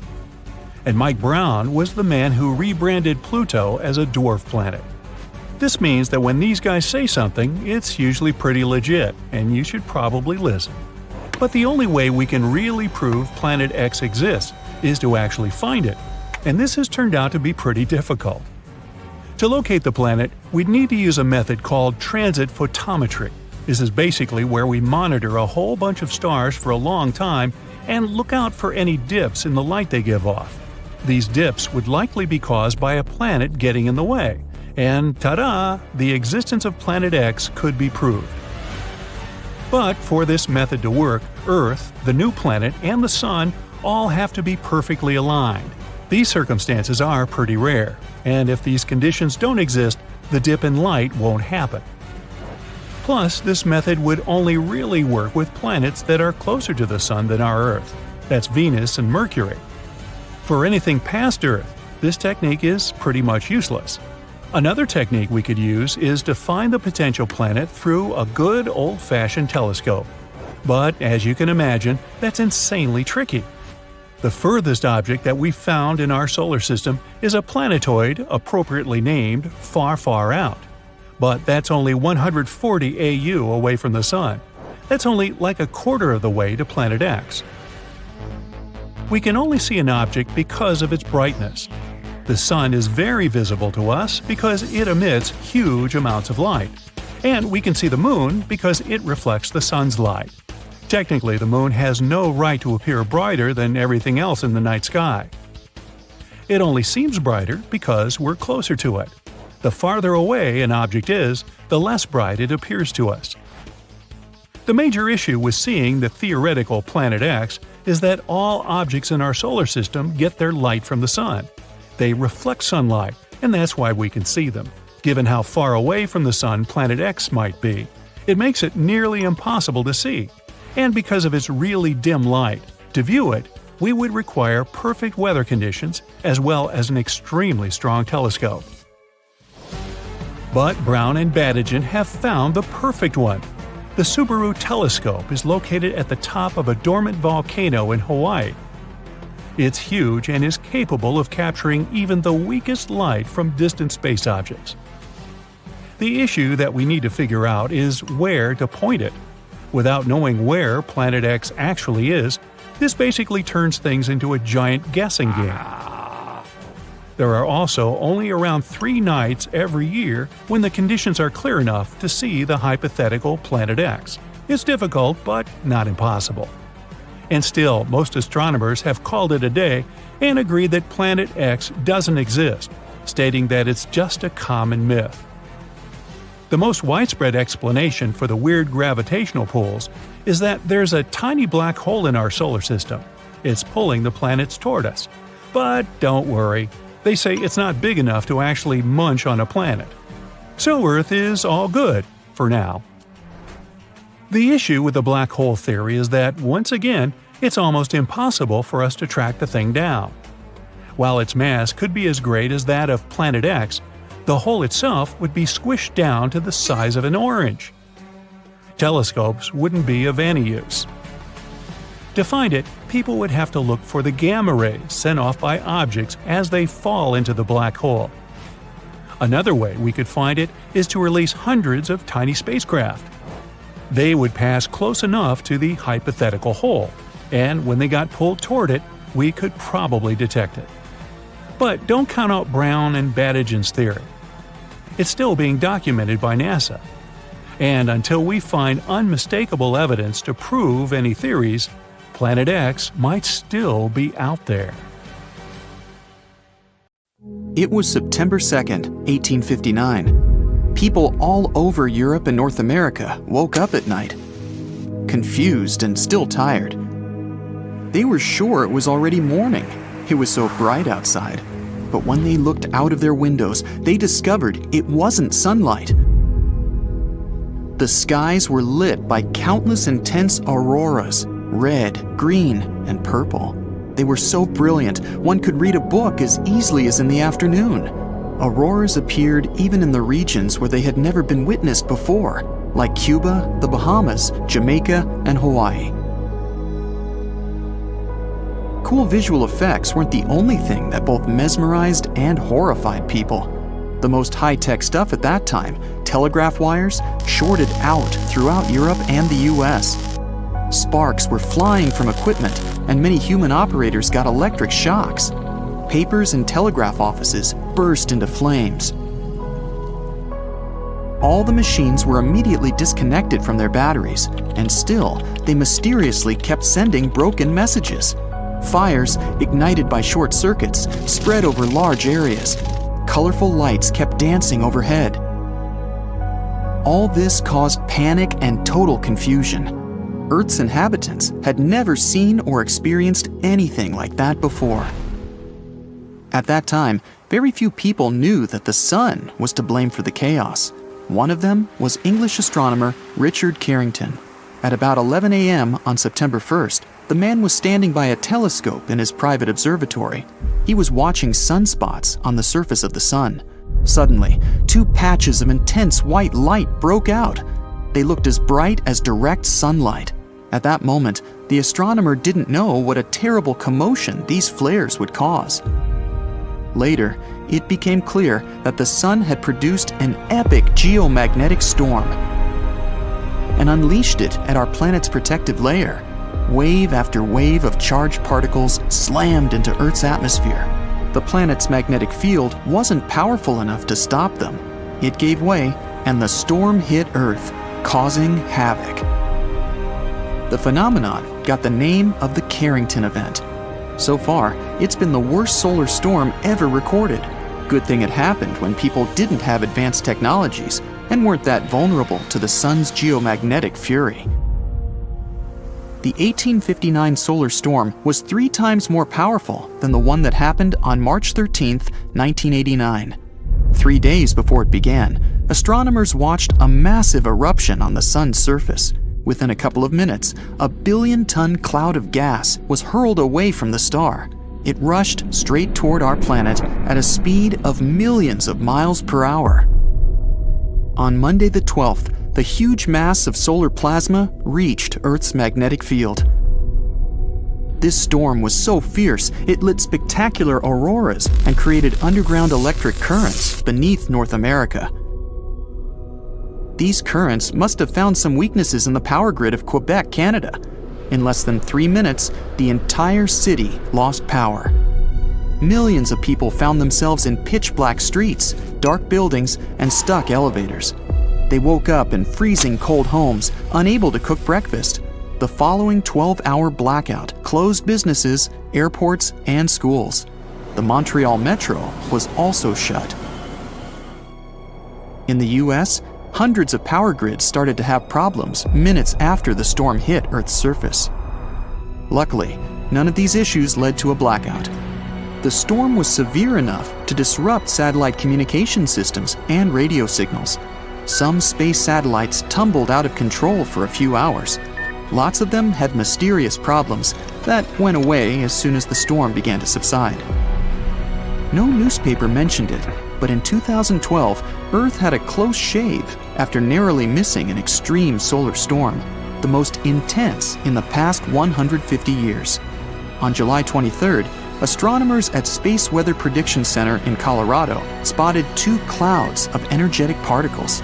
They erupted from the sun's surface and barreled into space. Just 19 hours later, these clouds zoomed past the spot our planet had just left. If the solar eruption had happened several days earlier, Earth would have ended up in the line of fire. So, what if a solar storm as powerful as the iconic Carrington event happened nowadays? How much more harm would it cause? Would our life get back on track after such a disaster? Before you learn the answers to these questions, let's figure out what a solar storm is. The sun is a gigantic, constantly changing ball of molten gases. Every once in a while, it spews out bursts of energy, solar flares. They often go hand in hand with something called coronal mass ejections. Those are giant bubbles of ionized gas that can speed up to more than 600 miles per second. The most powerful volcanic eruptions pale in comparison with solar flares that release 10 million times more energy. Within a few minutes, one solar flare can give out billions of tons of charged particles. Solar flares are also insanely hot, with the temperatures reaching several million degrees Fahrenheit. Astronomers believe that such bursts of solar radiation happen when the sun's magnetic field gets twisted in some regions. At one moment, all the pent-up energy is released. The star sends out light and particles, mostly electrons and protons. Most solar flares last for minutes, but some continue for hours. Scientists classify solar flares depending on how brightly they shine in X-rays. You aren't likely to notice the tiniest flares if you don't have special equipment. Medium solar flares lead to fleeting radio blackouts at the poles, but nothing too serious. It's X-class flares people should worry about. They cause the strongest and longest-lasting solar storms. When people think about danger coming from space, most of them imagine an approaching asteroid, like the one that wiped out the dinosaurs. But apparently, we should be much more worried about our good old sun. A super strong solar storm heading toward Earth won't happen at once. First, there will be high-energy sunlight, mostly ultraviolet rays and X-rays. They will ionize our planet's upper atmosphere and mess up radio communication. After that, a radiation storm will hit Earth. And finally, several days later, a colossal cloud of charged solar particles will reach our atmosphere. The particles will interact with the planet's magnetic field and wreak havoc all over the world. If an intense solar storm happened these days, it would start by disrupting GPS and knocking out satellites. If any astronauts were spacewalking at that moment, they would have a mere minutes after the first flash of light to find shelter. Their spacecraft would likely be properly shielded and safe enough. The main challenge would be to get inside in time. After that, the storm will proceed to interfere with satellite communications. That's why tons of your daily activities, from calling your friends to paying with your credit card, would be at risk. But one of the worst consequences would be connected with power grids. Power surges caused by the particles coming from the sun would damage giant transformers.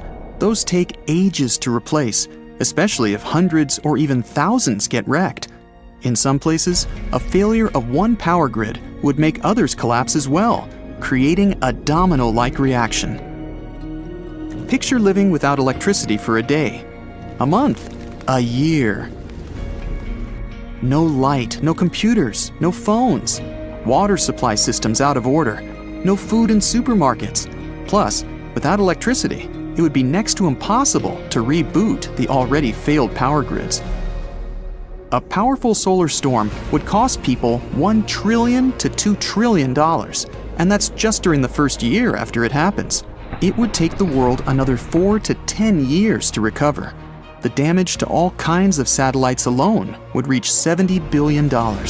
Under majestic auroras, people would have to get used to a new, dramatically different lifestyle. No doubt, we'd have some kind of warning. Modern equipment all over the world and in space doesn't stop watching the sun even for a second. Once a bad solar storm happens, people would have some time to prepare, between several hours and a couple of days. And if transformers are taken offline in time, the consequences won't be so dramatic. Now, the following news might sound scary. There are also super flares. In comparison to them, our sun's bursts of radiation are small potatoes. Super flares mostly occur in young and active stars. In 2016, astronomers saw such a phenomenon. A star 1,500 light-years away from Earth produced a flare that was 10 billion times more powerful than any of those that burst from our sun. It doesn't mean we're safe here on Earth. Even our middle-aged sun knows how to produce super flares, but while young stars can have them once a week or even more often, for the sun, it's once in a few thousand years. And still, if people don't figure out how to protect the planet, just one super flare can shred our ozone layer and wipe out life on Earth.